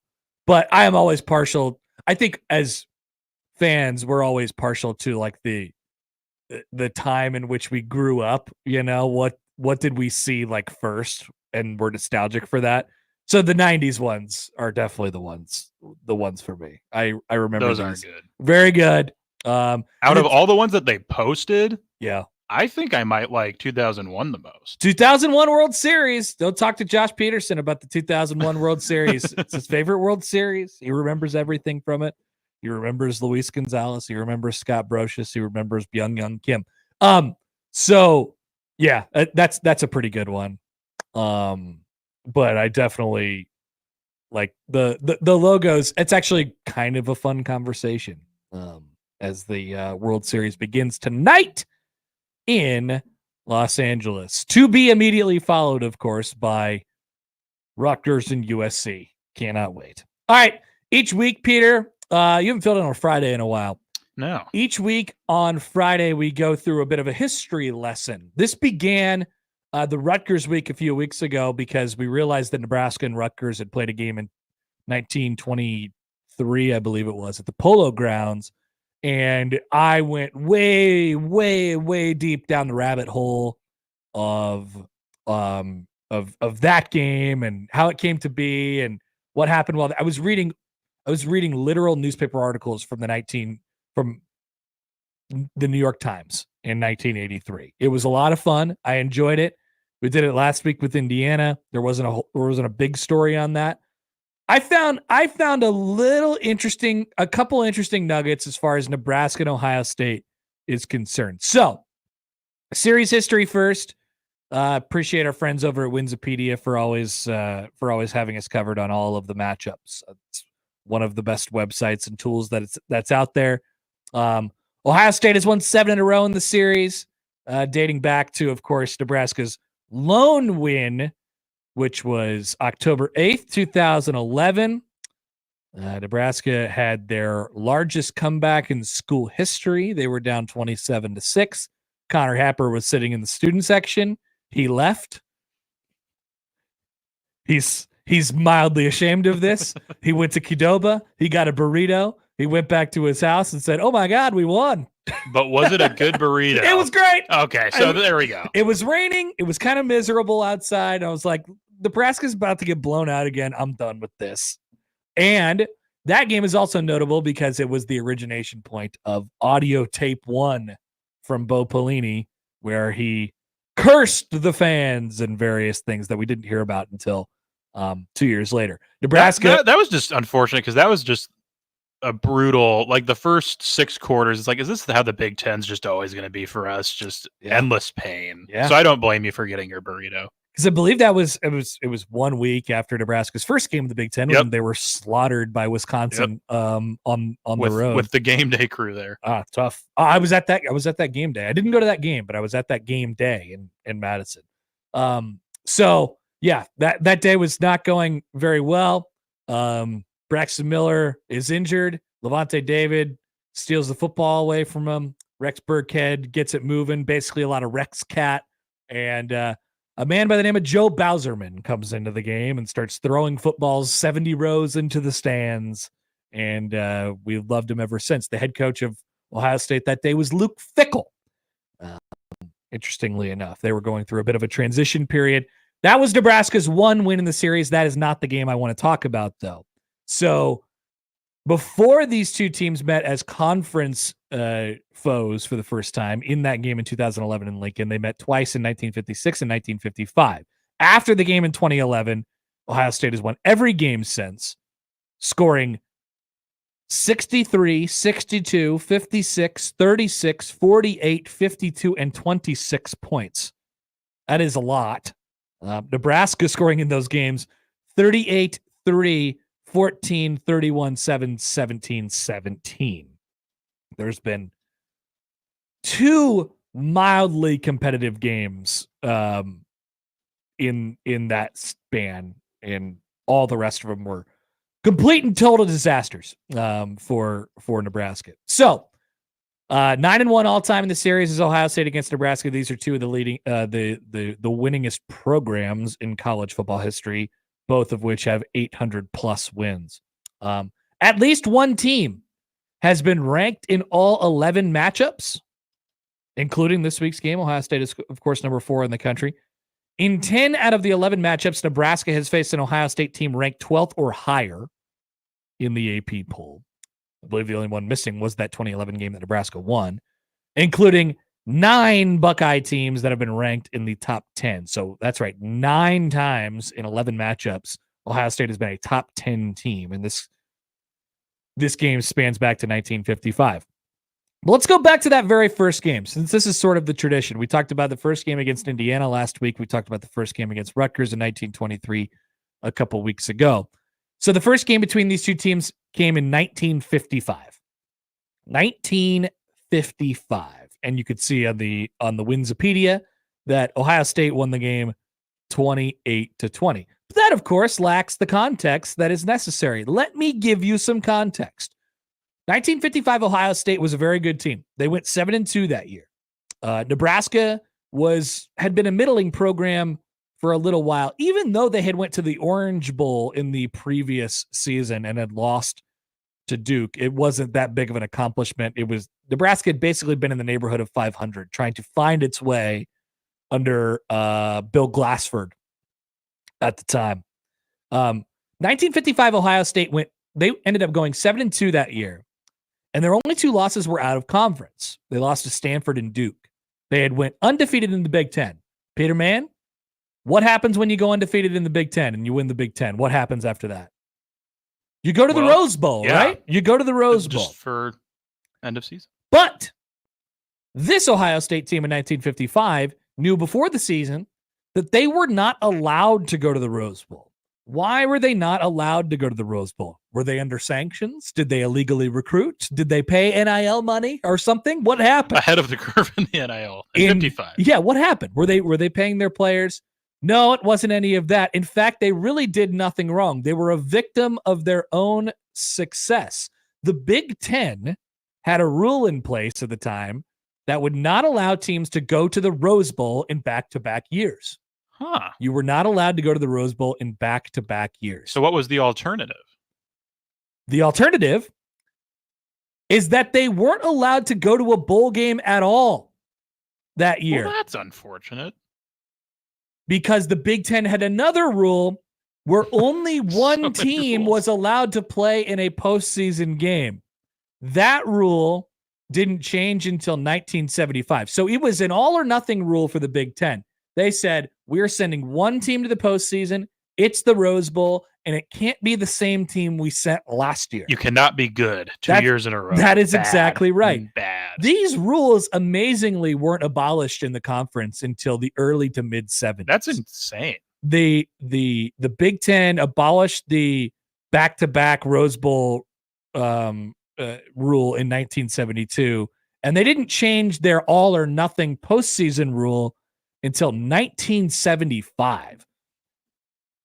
All of that got me started on the 1955 Ohio State team, which really was pretty good and should have went to the Rose Bowl because they won the Big Ten, but they weren't allowed to because their own conference, once again, was up to shenanigans after shenanigan after shenanigan. There was 3 teams ever in the history of the conference that fell victim to this no repeat rule. 1948 Michigan, 1955 Ohio State, and 1966 Purdue, I believe, or Michigan State. I can't. So there was a story that was written on Banner Society a couple of years ago, sort of about this oddity and how weird it is. The 1962 Rose Bowl also featured a second place Big Ten team, though that was a result of a faculty vote at Ohio State that kept Ohio State from accepting the invitation. Just one of many Big Ten moves that potentially altered national championships throughout history. So, for those of you who have a general disdain toward this conference, as I do, I'll raise my hand on that one. You can search back to the 50s, the 60s, the 70s, the 80s, and beyond. Sound like a radio station. We play everything. 50s, 60s, 70s, 80s, and beyond to find examples of the Big Ten basically screwing their own teams out of national prominence and national success. There's a couple of examples here where, like I said, it changed national championship aspirations, Rose Bowls, like the things that you were able to put on your banners and in your trophy cases. They just weren't doing that for reasons that definitely don't make sense to me now. And I'm sure probably didn't make sense to people at the time. Yeah, I can't unless unless your ultimate goal is parity, which I guess you get that when you ban other good teams. Imagine winning the conference and then you already knew that once you win the conference that you weren't going to be able to go to the Rose Bowl. But not only could you not go to the Rose Bowl, you couldn't go to any bowl game, even though you were 7-2 and had a rightful claim to play in the postseason. It's not like they were stuck going to some other game. They just stayed home, which is pretty funny and pretty classic Big Ten. So that is a brief history lesson on. I know that whole bowl game part wasn't necessarily about Nebraska, but that was from their first matchup in 1955. Ohio State was, I believe, the 6th ranked team in the country at that point. Then Nebraska went back out there again in 1956 and got beat 34-7. Once again, this is before Nebraska really takes off as a program in the late 60s and into the early 70s. They didn't meet again until 2011. How about this too? I mean, this is something else that I know had been a discussion point basically when Scott Frost was here. Nebraska had to be the only Big Ten West team that played Ohio State every year from 2016 to 2021. 2016, 2017, 2018, 2019, 2020, and 2021. It's hard to believe that it's been 3 years since these two teams have played. I feel like we're awfully familiar with them by now, and they just keep kind of staying the same regardless of whatever happens to Ohio State. Nebraska, like, you know, we talked about Indiana last week and how few times those two have played each other since Nebraska's been a member of the Big Ten. This will be Nebraska's 9th matchup with Ohio State as a member of the Big Ten. They've only been in the Big Ten since 2011. So basically every Nebraska and Ohio State have played each other every year with the exception of 2013, 14, 15, 22, and 23. All but 5 years in the conference. Pretty nuts. They won't go back to that. So they won't play next year because we're so used to them consecutive years playing each other. They're not playing each other next year? No. I thought maybe they were, but maybe that is, let me see. 26. So they'll get a year off and then they'll meet in Memorial 2026. Ohio State's coming back here in 2026. Okay. All right. Let's go to the comments here. A couple things. Alex writes in on YouTube. Do Levante David and Rex Burkhead have any eligibility left? That was a heck of a game. Unfortunately, no. That'd be nice. Great. Levante David still balling, by the way, in the NFL. Rex recently retired. That game, I felt like at the time, that 2011 game was like a, thank God we avoided embarrassment, type of deal. Now that game is looked at as like a beacon of, first of all, it's the largest comeback in school history still to this day. And it was the only time ever in which you have beaten Ohio State. Nebraska in 2011 did not know what pain they were in for in the next decade as it pertains to playing Ohio State. They also didn't know what Ohio State was about to become, which was a dominant freak show powerhouse under Urban Meyer, and now that continues to this day. Like, a lot of things have sort of changed since then. That 2011 game sort of stays. 2012, Urban was in his first year. They were ineligible to go to the postseason. Nebraska got absolutely shellacked. I was pulling some stats from last night. So one of the most successful Nebraska Ohio State players, like in this rivalry ever, is Adrian Martinez.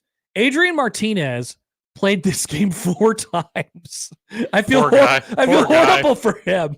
I know they played everybody in the Big Ten West 4 times in his career. Adrian Martinez played in this game 4 times in 4 years in his career, and actually was pretty dang good in all of them. Remember in 2021 when Nebraska played Ohio State in Lincoln, Adrian was they got really explosive. They got a big play from Samori Toure. I think it was like a 75-yard touchdown, and that was just an odd game. Nebraska ended up losing it 26-17, and it was, I guess, outside of the window of one possession, but it was within 10 points, and people made their narratives based on that. CJ Stroud, 36 of 54, 405, 2 touchdowns, also threw 2 interceptions. Adrian Martinez was 16 of 31 for 248, a touchdown and a pick. How about this I was trying to find who had some of the biggest days in Nebraska versus Ohio State history.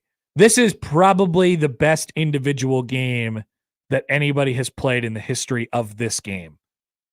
Jackson Smith and Jigba that day had 15 catches for 240 yards and a touchdown in 2021. 2020, Justin Fields went 20 of 21 for 276, 2 touchdowns, no interceptions. He was not bothered the entire day. Garrett Wilson, 7 catches, 129 yards and a touchdown. Chris Olave, 6 catches, 104 yards. Adrian Martinez, 13 carries for 85 yards and a touchdown. Luke McCaffrey, 9 carries for 80 yards. Remember, Nebraska started and drove all the way down the field. And then I believe they got a stop. It was like, whoa, what's going on? I know this is a weird COVID season, but is something going to happen today? It did not, for the record. 2019 was the day where College Game Day came to town for Nebraska. J.K. Dobbins. So here's the thing about the blowout games. Nothing really notable from the blowout games. It's in the close games where the stats look kind of insane from an individual perspective, because in a lot of these games, the 62-3 game, the 56-14 game, the 48-7 game, and even the 52-17 game,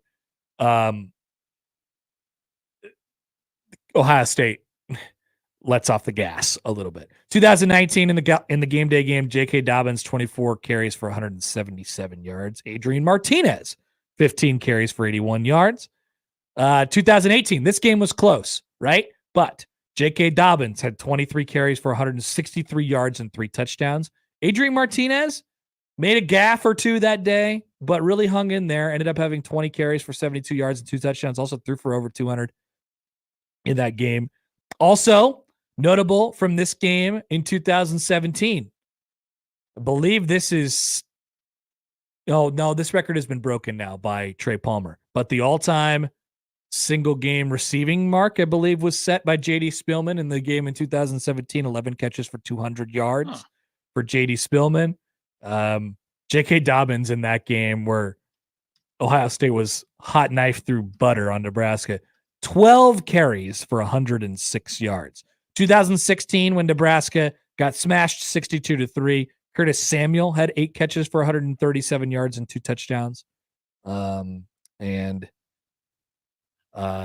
you go. The 1955 game, this would be Bill Glassford's last season before he retired, like I said.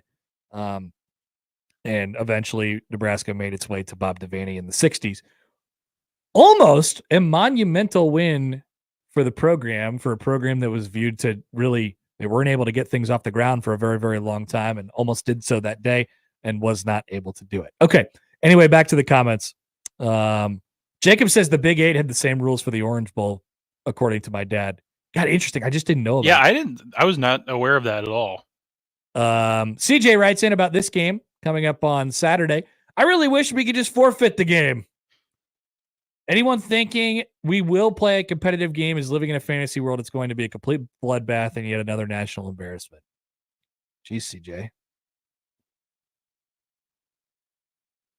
Well, I mean, just cutting people off at the knees right there. Need a little Bailey's and coffee. So It sounds like let tomorrow. me tell you, everybody. Nebraska is not only not going to play a competitive game, but if you think they do play a competitive game, you're a big fat idiot. That's basically what CJ is telling you right now. It's been a week. It's been a week. So, like I said earlier, my keys to the game coming up in the 1 o'clock hour, like they're all dependent on Nebraska actually playing like a normal football game. We talked about we have seen them go to the horseshoe, not even remotely favored in any sense, and put up a very competitive effort for a majority of the game. Nebraska had been used to getting just absolutely smoked by Ohio State when they went there in 2018, played a competitive game, continued to, they went 4-2 in the final 6 that year, and one of the losses was to Ohio State close, and the other one was to Iowa close. People were like, yeah, I like that. And the other time it was a competitive game was in Lincoln in 2021, the last time these two teams played. Random stats, okay? We're gonna bring this into this segment as well before I get to some more texts. Random stats that don't matter from Keith Mann's Media Guide. With Ohio State ranked number 4 this week, Saturday's game will mark the 6th straight season that Nebraska has faced a top 5 opponent. Nebraska's early season success was largely a result of fast starts. Nebraska outscored its first 6 opponents in the second quarter by a total of 65-3 before Indiana had a 21-7 edge in the second quarter last week. In 2023, Nebraska was outscored 81-66 in the second quarter. Nebraska has pitched 3 first-half shutouts through 7 games this year against Colorado, Purdue, and Rutgers. Dating back to 2023, Nebraska has allowed just 3 first-quarter touchdowns in its past 14 games. Indiana was just the 3rd opponent in the last 20 games to score a touchdown on its opening drive. These will come back up in the keys a little bit later on. And the Huskers have a takeaway in all 7 games. Shout out to that pick at the end of the first half last week. Nebraska's longest streak since a 9-game stretch spanning the end of the 2021 season and the first 8 games of the 2022 season. Can they get a turnover, a takeaway in each of their first 8 contests this year? We will find out tomorrow. Maybe we'll get another garbage time interception. Maybe. That's all it takes. That's all it takes. Dan writes in on the text line, the Big Ten Conference is seriously the dumbest conference in all of college sports. Venmo Chris says the Big Ten used to play school. Jeff writes in, we can talk about Dylan because, we're going to call Sipple in a couple minutes, but I'm almost positive he'll be on a plane. Yeah, do we have any updates on? No, I haven't received any correspondence with them. He's like, the plane was supposed to land at 12:25. So we're hoping that he got in early and that he's off the plane and that he's on his way to baggage Maybe we have claim. a flight tracker. And we get like that's interesting. Like the best that we could hope for is that we get a mildly to majorly distracted Steve Sipple. So it's almost not even worth it. So we'll take a break. We'll try and call him, but we'll more likely end up talking about Dylan Raiola next. And Jeff writes in on the text line. He says, "I almost think that Dylan Dylon, by the way, thank you, should sit this game out to get healthy and just take the L." I do not agree with that, but I'd like to discuss Dylan's day tomorrow and all of that stuff when we return. Or if we're very, very lucky, we'll be talking to Stephen M. Sipple. Thank you for coming to class today. The Nebraska-Ohio State history lesson and a little bit of a history lesson of college football. We will be back after this. Connor Happer, Peter Krenzer with you on the Connor Happer Show, 1620 The Zone.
All right, it's always fun.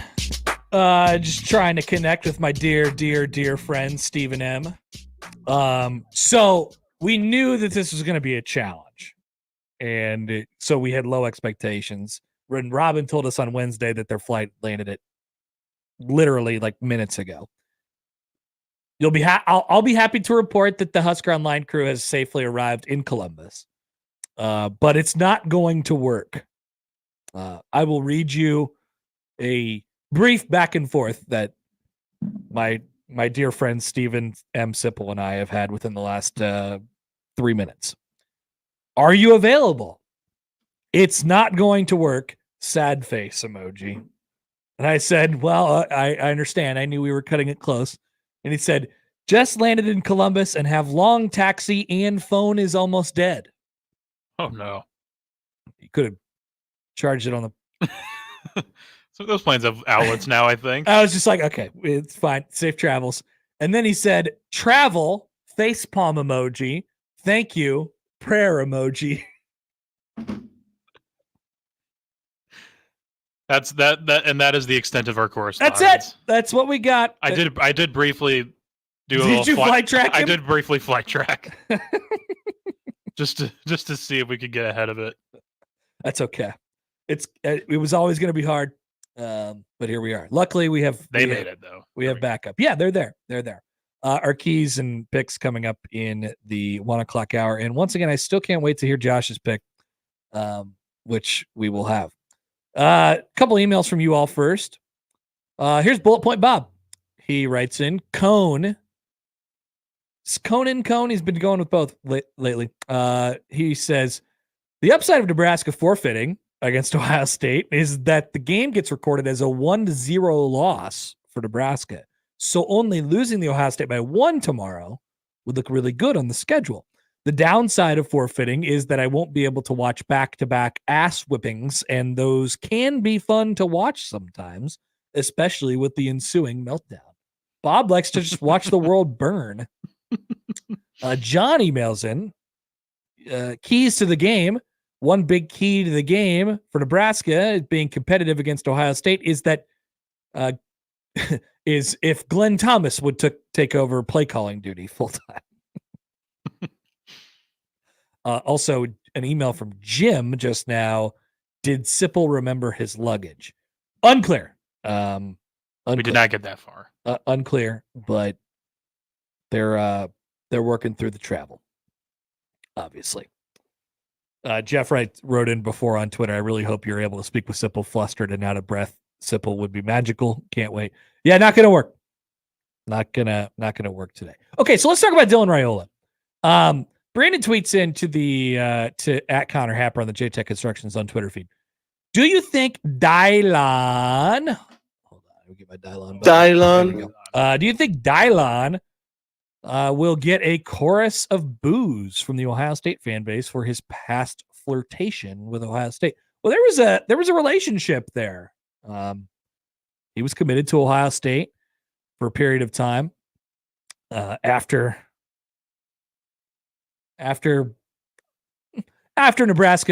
Nebraska's staff at the time did some bungling with their recruitment of Dylan Raiola, which the next staff came in and remedied quickly. But it is a topic that I'd like to talk about, and it's been not talked about really at all this week. We have not talked at all about Dylan Raiola. It's been big picture stuff and, huge problems everywhere, and deservedly so. We've not talked about Dylan Raiola returning to the place where he was once committed. Wonder if that's a factor at all in the game. I would assume Dylan Raiola is a competitor. I would assume that there's some extra juice there. But mainly, and so to answer Brandon's question, I don't know. I have noticed, I don't know if you guys have felt this, that Ohio State fans in their matchups with Nebraska have been, the mood has been almost, how do I sum it up in a word?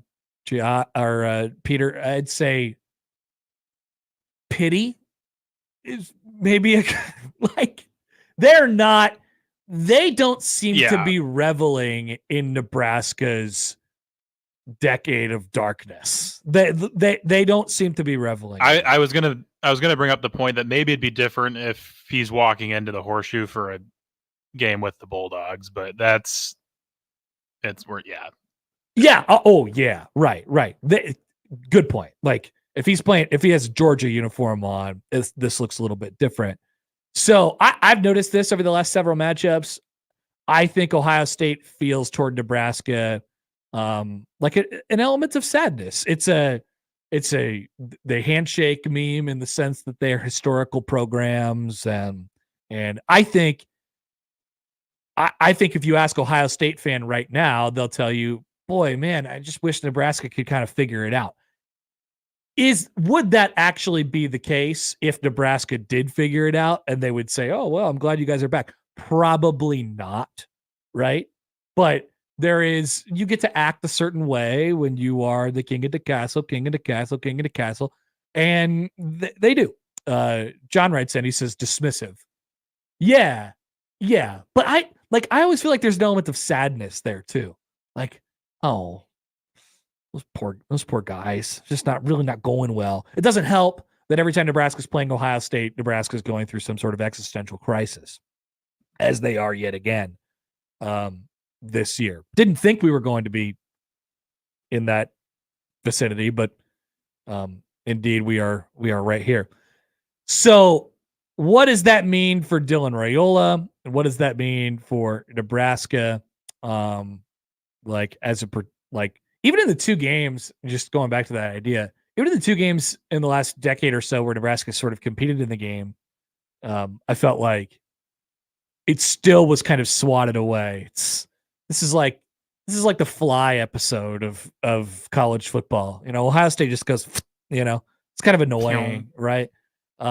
Even in the game in 2021 where Nebraska was close, I didn't feel this there's like this panic or anything like that. It's an ingrained thing in the program to just have that confidence. And we have been talking all week about how Nebraska fans feel about its program and how trained they are to believe that something horrible is coming up. Like, you look at that program in Columbus and it's the exact opposite. It is the exact opposite. Their fans are like, their fans are what Nebraska fans used to be. It's, hey, why'd you rate us number 2, not number 1? It's, hey, end of the game against Oregon. Yeah, we lost, but the refs, I'm mad at officials. And it's like, that kind of thing. Like, there's a confidence behind it. I felt like we were starting to see that come back a little bit this year. Obviously that it's all been completely wiped out. I would say Dylan Raiola is in charge of that a lot this week for Nebraska fans and sort of how they feel. He's got to go tomorrow, man. It throws a wrench into it that he is hobbled at the moment. No doubt about it. Throws a wrench into it that he's hobbled.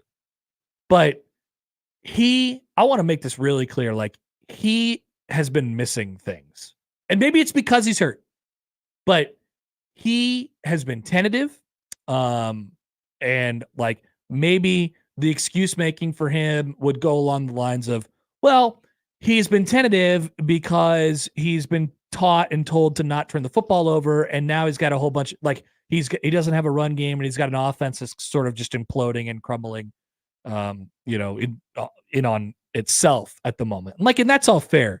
But I do think there's and Dylan gets up there and he takes responsibility. I think sometimes he does that just from the sense of this is what I'm supposed to do. But Dylan has to be better.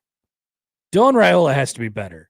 And so maybe tomorrow provides this spark combined with this freedom of man, it was so bad last week. And also we're going back to Ohio State and I want this to look good. He's got to step back and throw it. If a receiver's open, hit him.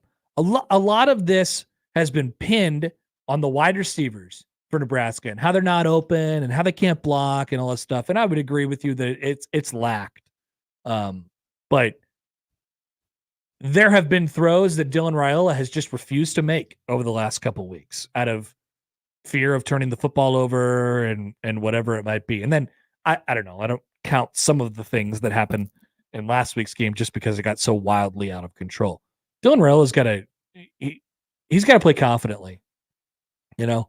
And for the people who called in and texted in about, hey, you just kind of want to see that fire. He's too nonchalant. He's too laid back. I'm actually kind of agreeing with you here. I want to see that a little bit too from him. I want to see some fire. I want to just see Nebraska play Ohio State. You know what I mean? Like actually play him. And we'll get to more of that in our keys a little bit later. But Dylan Raiola's got to he's got to throw it and confidently throw it this week. So I don't know if they'll hear it from the Ohio State crowd. My sense, Brandon, is no, just because of Ohio State's whatever the word is, pity, I guess, of Nebraska. Are you going through something again? Are you going to be okay? You know, that kind of thing. That's how it always feels with them. Let's go to the email inbox. Here's Matt. Matt says it's worse than pity. It's indifference. It's definitely indifference. I don't know if that's worse than pity, though. I don't want anybody to pity anybody. Like, I don't want to be pitied if I'm a proud program like Nebraska. I don't want to walk into that place and be like, oh, gosh, are you having a hard time again? Like this big noon rough. Yeah, yeah. That is the worst thing you could do. Quick phone call here before we take a break. Here's Doug on the 42 Degrees Source hotline. Hey, Doug, what's up?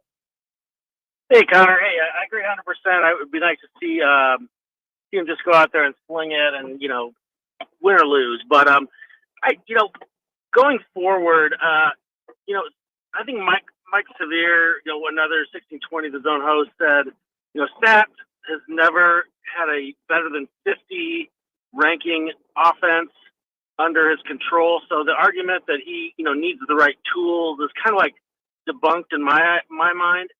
And if you fired him next week, they'd still run the same offense, but it'd be trimmed down a bit, and you might have some other dudes, kind of looking at the plays and going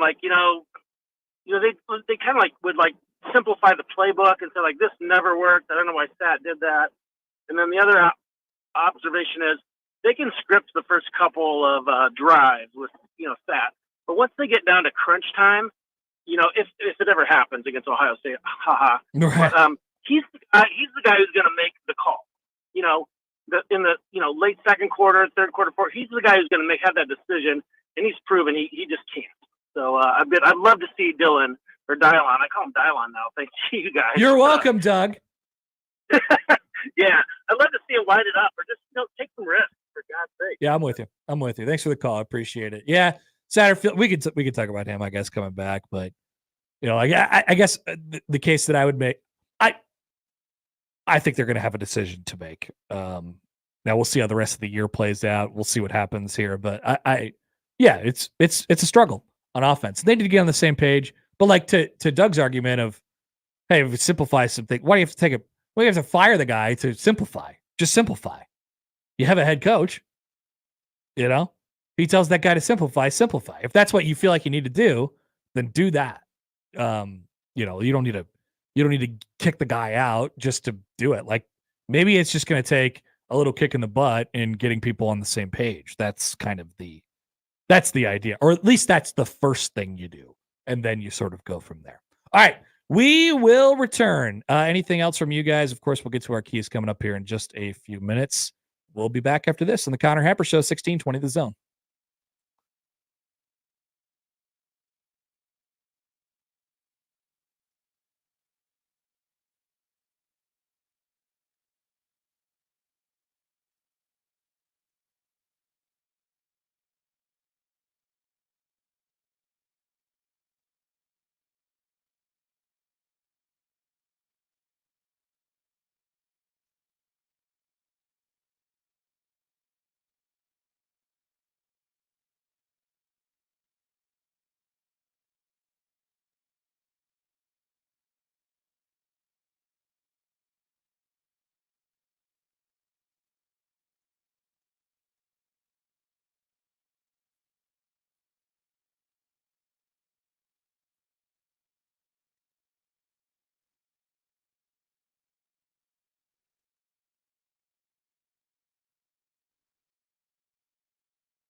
back. Connor Happer and Peter Krenzer with you here on a Friday edition of the Connor Happer Show, 1620 The Zone, 1620thezone.com. A lot of things I'm excited for this weekend. We have football, we have basketball, and Major League Baseball as well. Basketball. Exactly. Get ready to hear that, Big East fans. It's coming down the pipe before too long. Should be fun at the whether it's at the Chai tomorrow at PBA on Sunday, and we'll see how Nebraska is able to perform on the football field as well. I got a Satterfield comment. Many Satterfield comments, by the way. Here's Chris on the JTech Construction Zone Twitter feed. In today's world of streaming content, sometimes I find myself overwhelmed and struggle to choose what to watch. I think Satterfield's offense is the same thing. It's too many choices and he's overwhelmed. Yeah,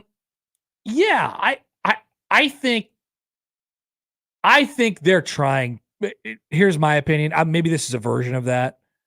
I think they're trying too hard to be something that they're not. You know, like I think, the whole idea of being multiple is a really good idea because it allows you to morph into these different things based on your personnel and based on what you're going to see defensively. Like you're theoretically supposed to have all the answers to all the problems. And Nebraska is, frankly, their personnel is just not, it doesn't have that, right? They're just not good enough to be able to do that. So that's one thing.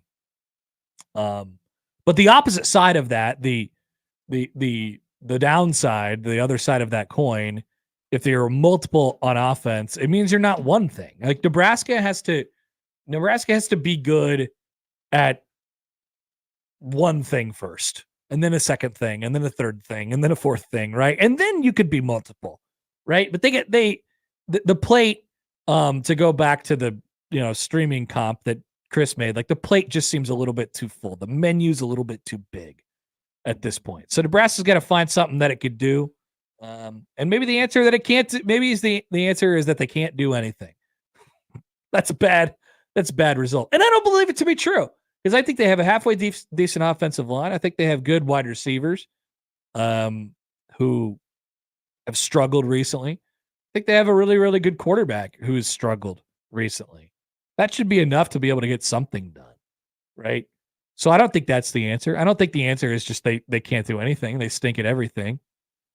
So I think it'd be nice if Nebraska just kind of honed in on a couple things and just tried to execute those. And frankly, I think the same thing goes for the defensive side from this past week. I don't know what happened to that group. It was scheme and it was execution and it was effort, doing too much, maybe putting too much in. It was the mental side of things as well. I think that same thing goes for that defensive side. Just pare it down, do the things that you do. I think the idea from Tony White on defense was that he had this old defense and they could do all these things because of their age and they've been in the scheme and they're versatile enough players.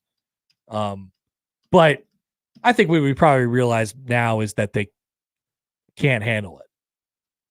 Right? So let's not give them something that they're not comfortable with. Let's not give them something. Let's not put too much on that right now. All right. Let's one thing sort of at a time. And maybe I hope that's been the message this week. Let's just try and get good at a couple things. All right. Let's just play really hard and try and get good at a couple things. And that's sort of go from there. The idea. All right. Here's an email as we try to quit sulking this week. It's Friday. Sulk Friday. Joel writes in on the Equitable Bank inbox. I may be an idiot, but why not? Oh, always a good way to start an email. I'm reading this. Connor, I all of a sudden feel good about tomorrow. When I say that I'm not confident predicting a win or running to Council Bluffs to place a bet, I'm just over the sulking. College football doesn't make sense and weird stuff happens all the time. Kennesaw State had no business beating Liberty, but it happened. I expect a competitive game tomorrow It's just bound to happen with everyone overreacting, expecting 70-0. You know what? Like, I love that idea, and I tend to lean that direction. And then you go back to the football stuff.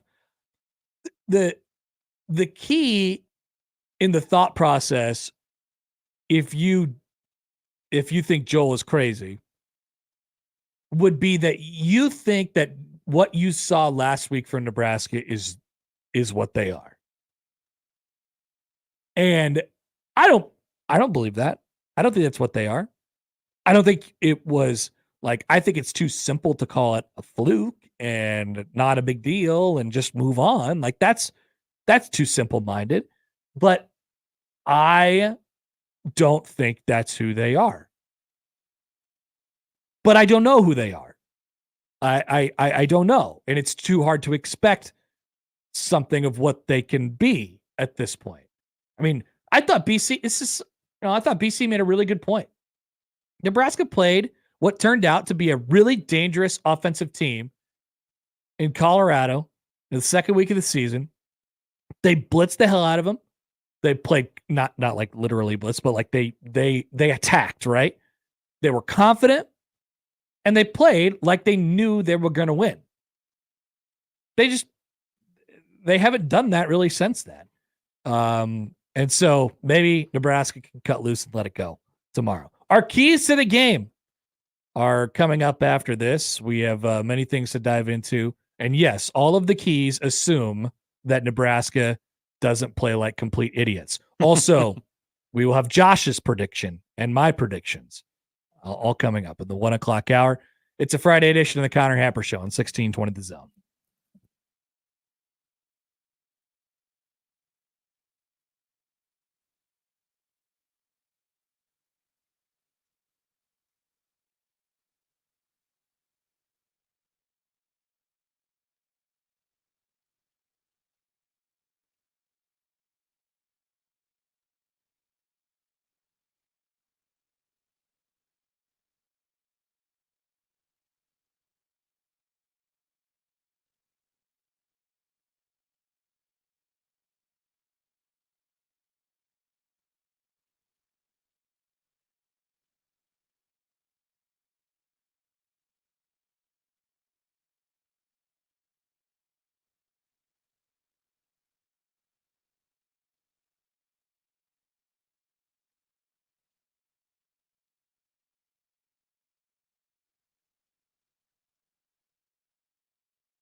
Excited to join my friends John and Josh out at the Ron Colley concession stand after the show. I still have yet to see this concession stand.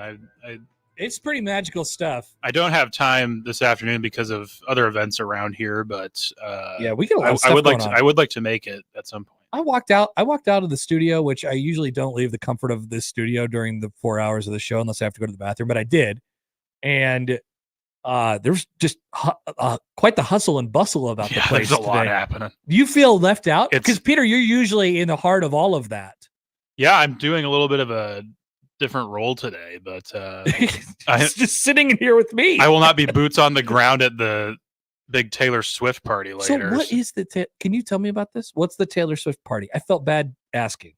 We've been doing the few weeks now. We've been doing the keywords and the entries, and this is to win Taylor Swift tickets. Yeah, it's for her last show of the American leg of the tour. Okay, and which I feel like has been going on for like 5 years now. I feel like this has been the longest tour in the history of tours. I mean, it's at least a year and a half. Yeah. So nuts. Yeah, okay, a lot on the line for the Swiftie Nation. All the Omaha Swifties will be downtown tonight. Is this correct? Yes. Okay. There was a Taylor Swift cardboard cutout that it scared the hell out of me. It greeted me on the way in. So all right, I walked in from our side parking lot, and we have a side door that most of us come in, and just right to the left when you walk in, there's our big meeting room, and usually there's nobody in it, and you walk by and you continue on throughout your day. You go into the rest of the building, nobody in it, but when I approached the doorway today, there was Taylor Swift. It was a life-size cutout of Taylor Swift. I said, what the hell is going on? Yeah, Taylor Swift scared the crap out of me. This is not a scaled down version. This is a life size. Yeah. So it very well could have been a real person. She was just staring at me like, what's going on? Okay, that's I'm glad we put that puzzle together now. It's good. I'm sure you're not the only person who was startled. So you can we invite people to enjoy the Ron Colley concession stand as well. Yeah, it's pretty solid stuff. You wouldn't believe the kind of food that they got going on there. I can't wait to grab some fried anything here in about an hour. Our crossover coming up shortly as well. All right, keys and peas for the weekend, our keys to the game, and our no, I thought this was updated. It's Indiana picks. All right, we'll take it down. What is it? Oh, keys to the game against. We'll take it down. Josh's graphics. You could just cross. Josh is more talented. Cross it out in your mind or something like that. All right. Our picks are coming up, by the way, as well, where Josh has once again recorded a 3-minute and 13-second clip of him picking this game. I can't imagine having 3 minutes and 13 seconds, taking 3 minutes and 13 seconds to make a pick on this game. But we'll see what Josh is cooking. All right, our keys first. Key number 1 is settle in. I would love for the first 1 or 2 possessions of this game for both teams to be ho-hum, non-eventful, nothing drives. I think that would just be huge for Nebraska. Because all these keys will revolve around this idea as well. Nebraska, whether we can put a finger on it or not, whatever it is, they don't react to things well sometimes. They have a bit of a process, whatever that might be. It just doesn't seem, it feels like things have to go well for Nebraska. Is that a problem? Of course. Does it need to be addressed? Of course. But for now, you're hoping you just don't get to that point. So Nebraska has a lot going on the top of the old dome right now. I think it would just be gigantic for this team to play a little football for a while without any results actually happening, without anything bad, anything good, just nothing. Maybe a couple of first downs, maybe a few punts.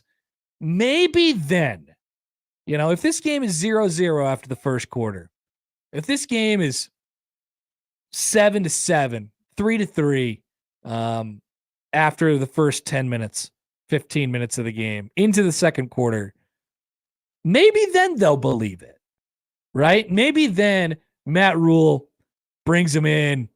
The game's tied with 10 minutes and 37 seconds left to go in the second quarter, and Matt Rule brings him in and he goes, listen, look at that friggin' scoreboard. Do you believe or not? Like, you just played with the best team in the country for 10 minutes, 15, 20 minutes. It might not seem like a big achievement for many other teams out there, but that's where Nebraska's at right now. I hate to do that, but I do think that's where Nebraska's at right now. So I think it would just be lovely if the first two possessions of this game for both teams were just nothing really happened. They just played football. They just kind of punted it back to each other. Mm-hmm.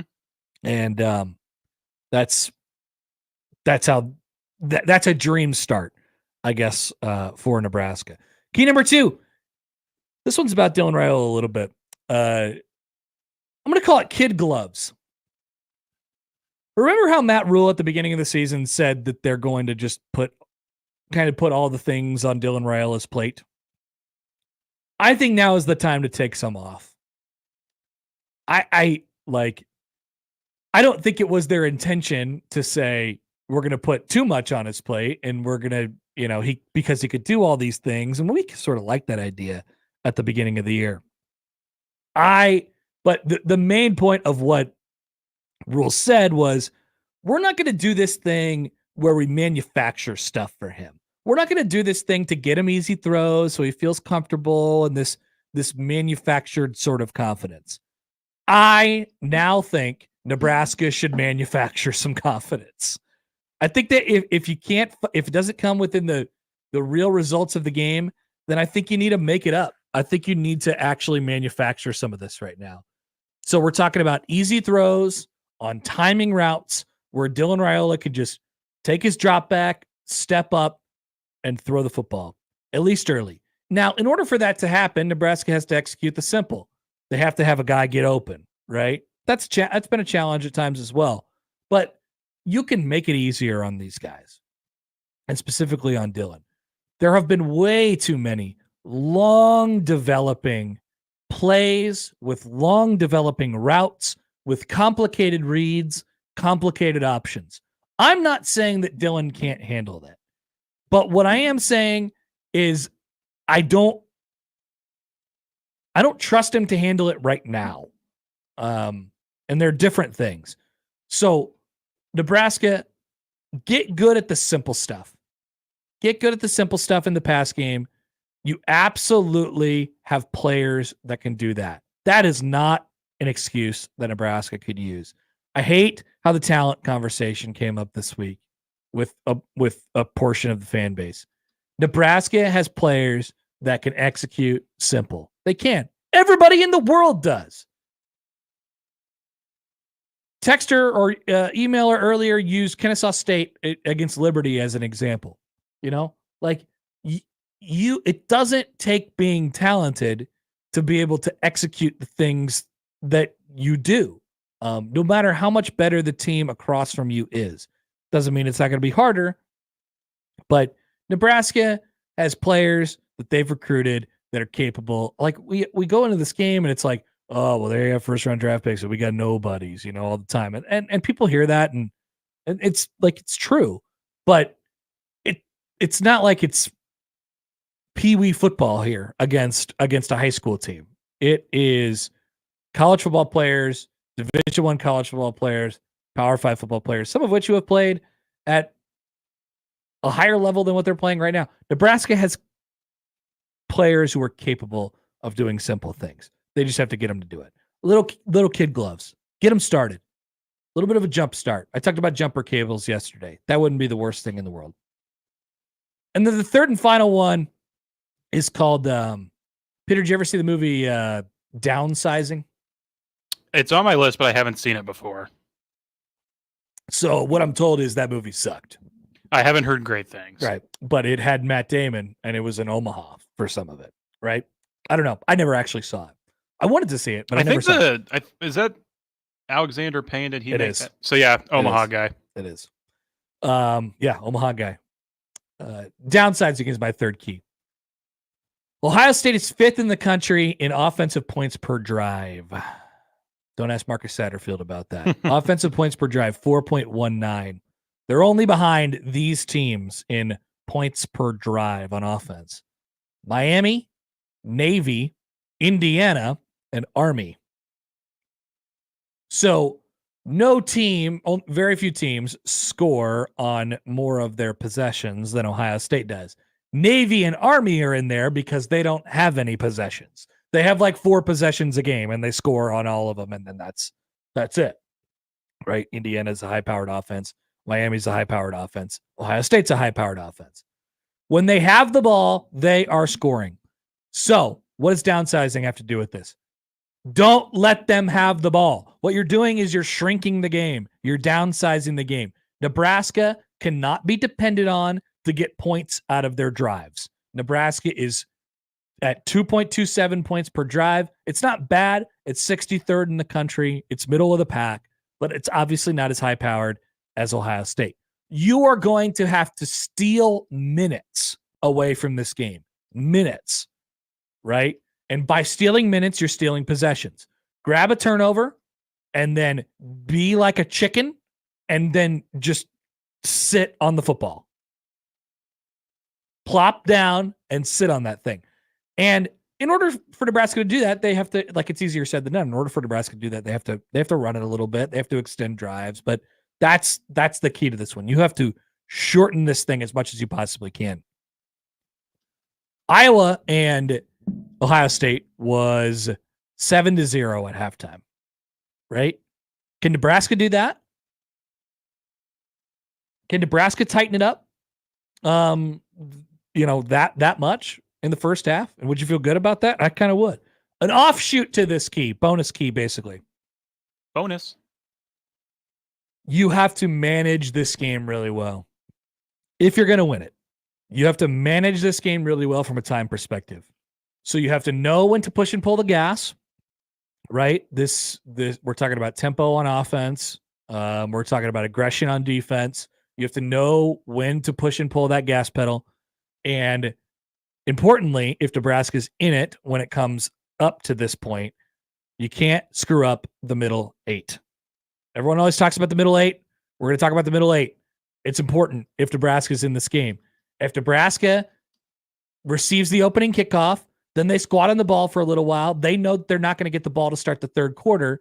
And so if you have a possession where there's, a minute, 2 minutes, 3 minutes left in the half, you know what you can't do. You cannot, under any circumstances, turn the football over and give it back to them and allow them to score and get an extra possession with a minute left to go in the half when they get it back to start the third quarter, right? That's just an example. Nebraska has to manage this game well, on top of, obviously, playing really well. Is it an impossible task? No, it is not. We've made it out to be the impossible task this week. It is not an impossible task. Nebraska is capable. Just got to reset and simplify a little bit. Here's Chad on Twitter. So I'm not sure why they didn't start simple to begin with. It's a young offense. Why not be great at the easy stuff before you move on to the complicated stuff, regardless of how many stars our quarterback has? Yeah, it's a heck of a point now. It's a heck of a point now. Maybe it would have been better off that way. But, Nebraska had a light lead up to their schedule, and they felt like, all right, we could do these things. We can, afford to take some chances and take some risks with what we do and put a lot on his shoulders. That way, when we get to this point in the season, we could really, really go. I wonder if that's how they thought about it. And remember, here's my disclaimer for the keys. These keys all assume that Nebraska doesn't play like a bunch of people who have never practiced football before. If they do that, if they look like they did last week, may God have mercy on their soul. There is no key. There is no key if Nebraska looks like they did last week. No key. It doesn't work. The math does not work if they play like they did last week against Indiana. So all of my keys are assuming that they don't play like complete and total idiots. And for the record, I don't think they will. So, with that being said, our picks are coming up next. We'll make our biggest picks for the weekend, our picks in the biggest games for the weekend. We'll get you an update on the standings of where we stand at between me and Josh. And then Josh's 3-minute long vignette. Oh, boy. Which we've been teasing the entire show. By the way, I got a text earlier. Here's Jason, Avs fan Jason. In the 3-minute Josh audio, it will be his resignation and plea guilty, and his guilty plea for many of the odd news with odds and crimes, just to make a bit. I genuinely have no idea what's in there. It just says the pick is in. That's all we says. know. All right. We'll be back after this in the Connor Happer Show, 1620 The Zone.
There's only one landmine left to avoid this week, and I don't know if it was avoided. People had a lot of problems today with Nebraska tweeting out their game poster and having their punter on the front.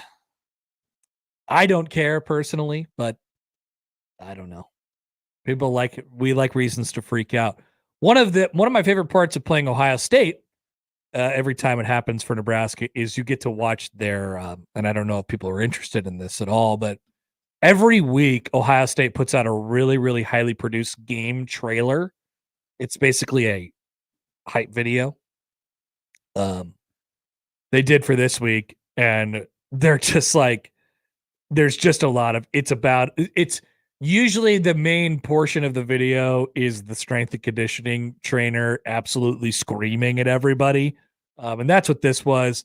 The message of the video this week was, it's about us. And for Ohio State, it is about them. Don't forget that there is another team in this game too. They're coming off of a pretty devastating loss to Oregon, one that likely won't affect their college football playoff standing. The fact that they'll make it, I guess it might affect their ability to get a bye, but they're still on track to make the Big Ten championship game if they take down Penn State, which I think they will. But they have some questions about their team. They have some questions about their defensive line, I think in particular. And might there be an area for Nebraska to make Ohio State a little bit nervous in this one? We will see. All right, to the picks. Let's get you an update on the scoreboard between Josh and I going into week number 9 of college football picks. It was a bad week for both of us last week. I went 1-5. 1-5. Obviously took the L on Nebraska. Tough times for me. It happens. Took the L on, I picked South Dakota State, the favorite in the Dakota Marker game. I took my boys at Arkansas, as I always do. I took Michigan against Illinois, loser.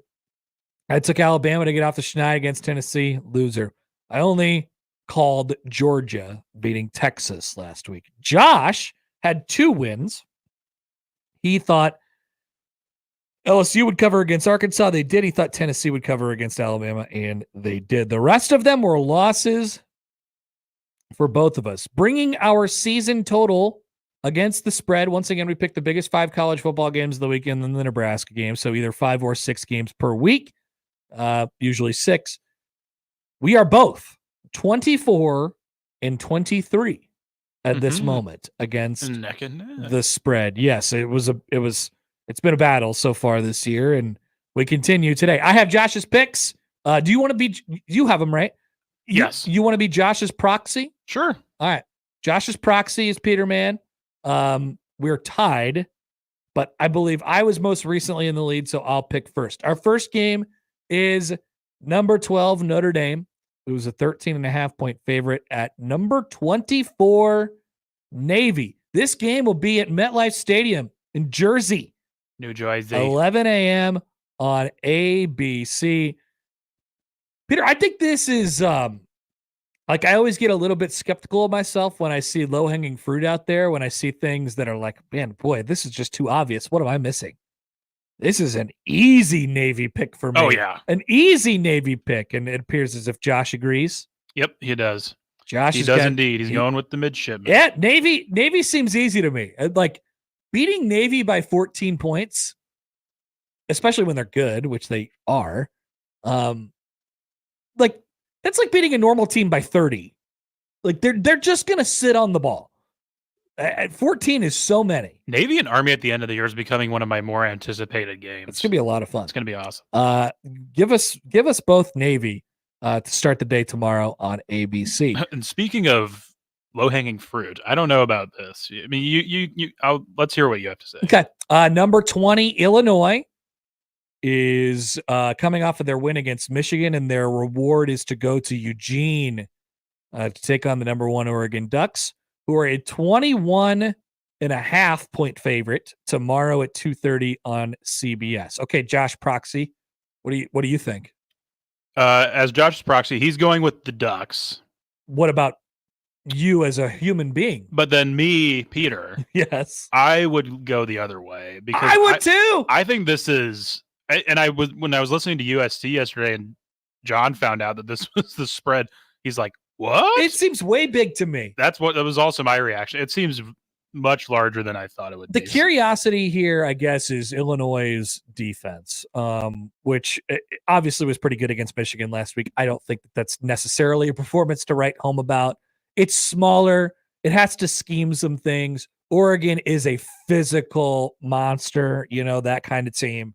So I don't know that it necessarily matches up that well for Illinois, but 3 touchdowns. I mean, they got a good quarterback. They got a good run game. They got a couple good wide receivers. Illinois could score on Oregon. I don't see why not. Just as Ohio State scored on Oregon.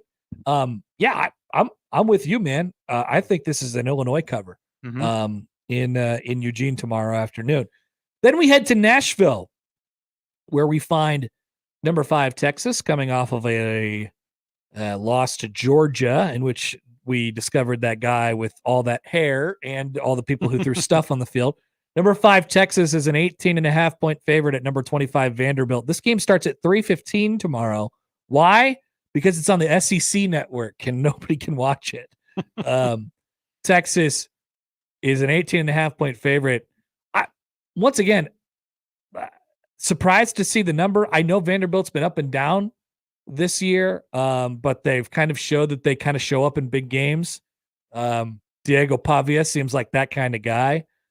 I think Texas is good, but I like Vanderbilt to keep it close. Give me the doors to cover the 18.5 at home. Josh's proxy? Josh's proxy likes a Longhorn bounce back. He thinks they will cover. Peter is going to say, I'm gonna say Vanderbilt covers that one, because so me and you are it's a true road game for Texas, and if you can give Bama trouble and beat Bama at home, I know they're a little bit on the struggle bus right now post Saban, but if you can give Alabama trouble, you can give any team trouble. That's a good point. I think that's a good way to frame it up. Number 3 Penn State is a 6.5-point favorite at Wisconsin. All of a sudden, hot Wisconsin.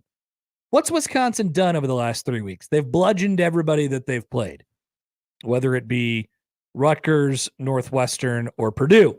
But this is a different challenge in Penn State. Penn State going on the road. They have to win by a touchdown. This game's at 6:30 on NBC. Josh's proxy, you pick first. Josh's proxy is going Nittany Lions to cover the touchdown. Here comes Saturday night. Okay, so I want to. This is a really interesting game, and it's sort of a barometer game, I think, for both teams. Is what Wisconsin has done real? Here's the change they've made.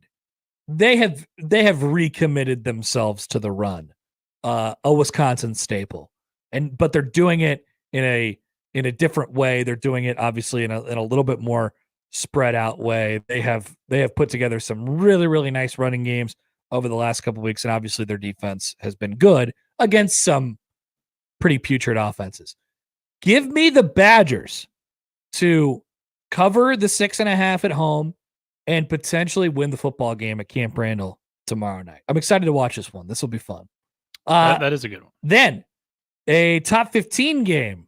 A number 8 LSU is at Kyle Field to play number 14 Texas A&M. It's a 1.5 favorite tomorrow at 6:30 on ABC. Texas A&M blackout at night at Kyle Field. LSU will counter with all white, icy all white, iced out for them. This will be a fun looking game and a loud one. I am picking first here, and I will take. As much as I hate trusting really either of these teams, I'm going to take the Aggies. And I already know without even looking that Proxy Josh is never going to pick Texas A&M. Is this correct? This is correct. Outright LSU. You hit the nail on the head. LSU is going to win again. And I know right. Josh too well. This really is the battle of just the most unreliable and consistent teams. Give the Aggies. I like the home field advantage there, and they cover the point. Peter, I'm going to say A&M. Look at that. Me and you are on the same page today. It probably doesn't bode well for you. All right. Here we go. Nebraska is at number 4 Ohio State, who's a 25.5-point favorite tomorrow. Big noon Fox, Gus Johnson, Joel Klatt, and the All-American girl, Jenny Taft. 11 a.m. on Fox. Josh Odson. What say you, my friend? What the hell? All week long, I've been hearing Nebraska's dead. What? Dead in the water. What? Dead as a doornail. What? Dead as a dodo. What? Dead man walking. What? Dead and buried, but don't shovel dirt on Nebraska's grave just yet. Because there's another saying. The night is always darkest just before the dawn. Oh, no. Saturday morning, Columbus, big noon kickoff. What if? Now stay with me on this. What if Saturday is Nebraska's dawn? Oh, no.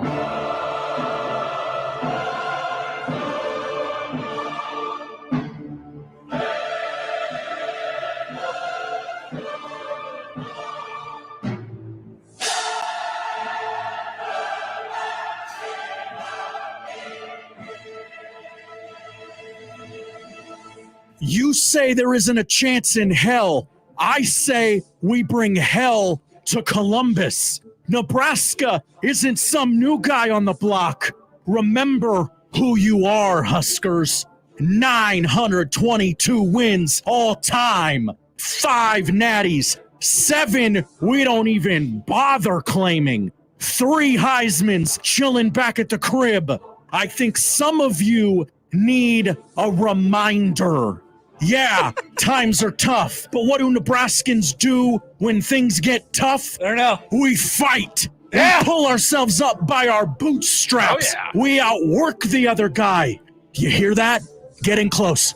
You hear that sound? That's your alarm clock. Cock-a-doodle-doo. Wakey, wakey, hands off snaky. Yikes! Because it's the dawn of a new day. They're counting you out. No one believes in you. They say you've lost it. What if Saturday you go out there and in one fell swoop, you shut everyone up? What if on Saturday you get everything back? The pride, the respect, the fear of that bright red end stomping a mud hole in your ass and walking it dry. All of that is on the other side of 60 minutes of us. You've done it before. Now go do it again. Saturday, you stand on business. They say you're broken. What if on Saturday you fix it? Nebraska 34. Ohio State, 30. Go make a memory. Why the not? Oh my God! What the hell? Was Josh here at like midnight and he just decided, I'm grabbing a microphone, burning the midnight oil? Holy God! Shotgun to beer and then just went to work. Is Josh? I feel his spirit in this room. Is Josh better than Will Compton? People are asking. I think who would have thought that comes from Josh, the Husker hater, the canceller of things. He zags on this entire week and makes a huge narrative out of it and says that Nebraska is going to win the football game as a 25.5-point favorite. How could you not be romantic about that? Where did that even come from? I had no sense that was coming all week. Did he just make that up on the fly? I would like to think that all of that was just ad-libbed. All right, a couple comments coming in. So Josh is taking Ohio State, or Josh is taking Nebraska. Jason, Josh Compton. Yep, definitely can't come back from that. Or maybe that was his resignation letter, yeah. Text from the 712, that's it. Change the name to the Josh Odson Show. Chris says, wakey, wakey, hands off, snaky. Let's see. Mike in Columbus, Ohio. He needs to play this in the Cornhusker locker room. I'll be there. I want to hear this loud on the screen. Text from the 757, Will Compton vibes minus the testosterone. I don't know. It had some of that too. Holy bleep, this is epic from Venmo Chris. Josh doing all this to pick Ohio State for good. It didn't end up that way. That would have been funny. Would have been a good bit. And Jasker Todd says, too funny.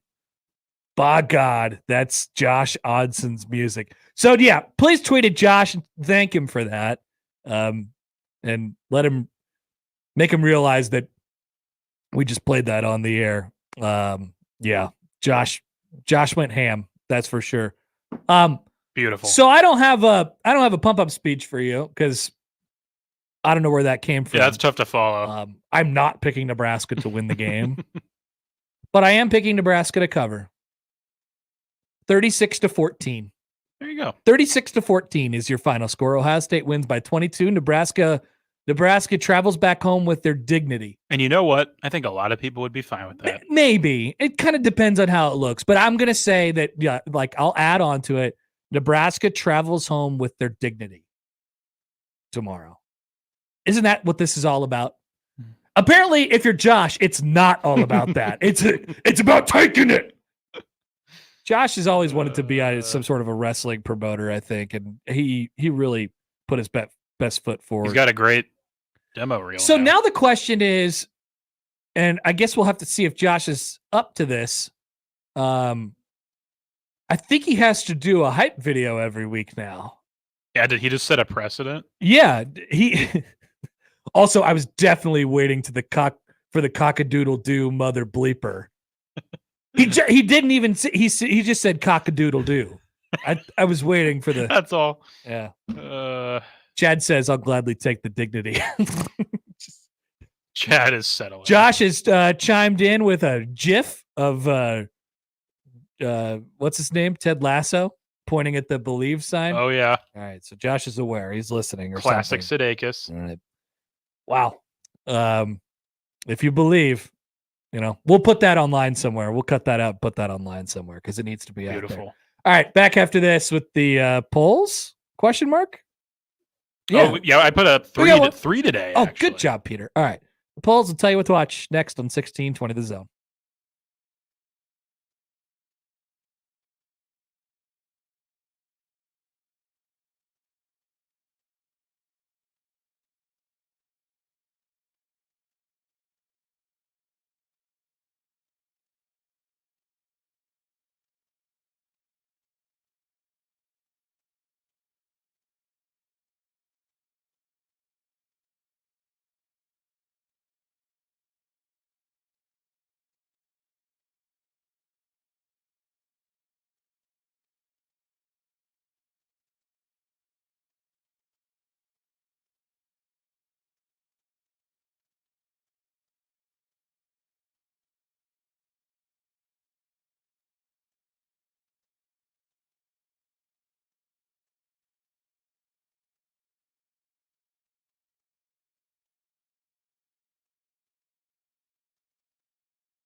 Josh Hudson is in a van somewhere in Kansas right now. I texted him and I said, you know that you have to do that every week. He said, yeah, I thought that might be the case. He wondered what the reaction was. And I said, everybody really likes it. And everybody's in great appreciation of it. Which you did good. I think that's fair. I think that's what everybody is thinking right now. Great job, Josh. We love Josh. And enjoy Garden City. Enjoy Garden City this weekend. All right. Let's get to the polls. We had a few today. Is Halloween this weekend or next weekend? I have no idea, but I guess I'll vote this weekend because it seems right. 62% say this weekend. Downsizing 2017. Good or bad? Never saw it, but I feel like everyone's told me that it's bad, so I'll vote bad. 54% say bad. And who is the ultimate motivator? Producer Josh or Will Compton? I feel like we got to go Josh. I think it's that. Producer Josh. We're early returns. We just put this up 8 minutes ago. Have it at 50-50. 50-50. Sometimes maybe good. Sometimes it may be good. Yep. All right. Those are the polls. Here's what we're watching tonight. I'm going to that TV guide page again, Josh. That's my go-to. So we got SWAT. We got a new SmackDown. We got WWE 7 on SmackDown. USA. Season 26, episode 42. It's in Brooklyn tonight. My Lottery Dream Home, Shark Tank, 90 Day Fiance, before the 90 days. So it's not 90 days then. It's before the 90 days. It's like 90 plus days. Whose line is it anyway? Is back? That's on? I thought, is it a rerun? Or is it still going? Season 21. Wow. I thought it was done. Wow. It's on the CW. Happy's Place. Joan, Lopez versus Lopez, Fire Country. These sound horrible. I would encourage you to watch sports tonight.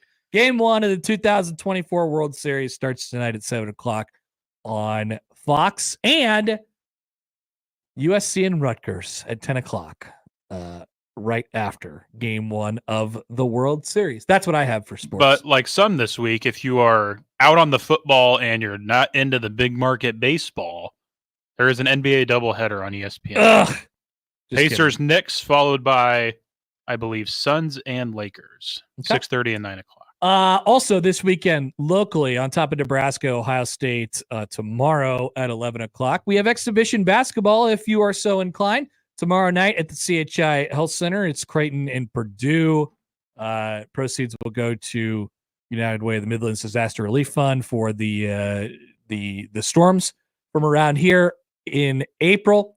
Also, Nebraska men tomorrow at 1 o'clock against Grand Valley State at Pinnacle Bank Arena. And I'm sorry, this is Sunday. And the Nebraska women at 6 o'clock on Sunday against Doane. I did that right off the top of the dome. The Doane Tigers. Yep, that's right. All right. That's it for us today. Peterman, it's been good. Thanks for sitting in the last couple of days. Absolutely. You owe us a 3-minute long vignette on the next prediction. Yeah, do I have to match this energy now? That's right. You could be our hype man if you wanted to. You certainly could. Hey, I will gladly do it. If you bring the energy, we're happy to leave that out there for you. All right. That's it for us today. If you missed anything, 1620thezone.com is where you can find it. The crossover with the Unsportsmanlike Conduct guys from Roncalli is coming up next.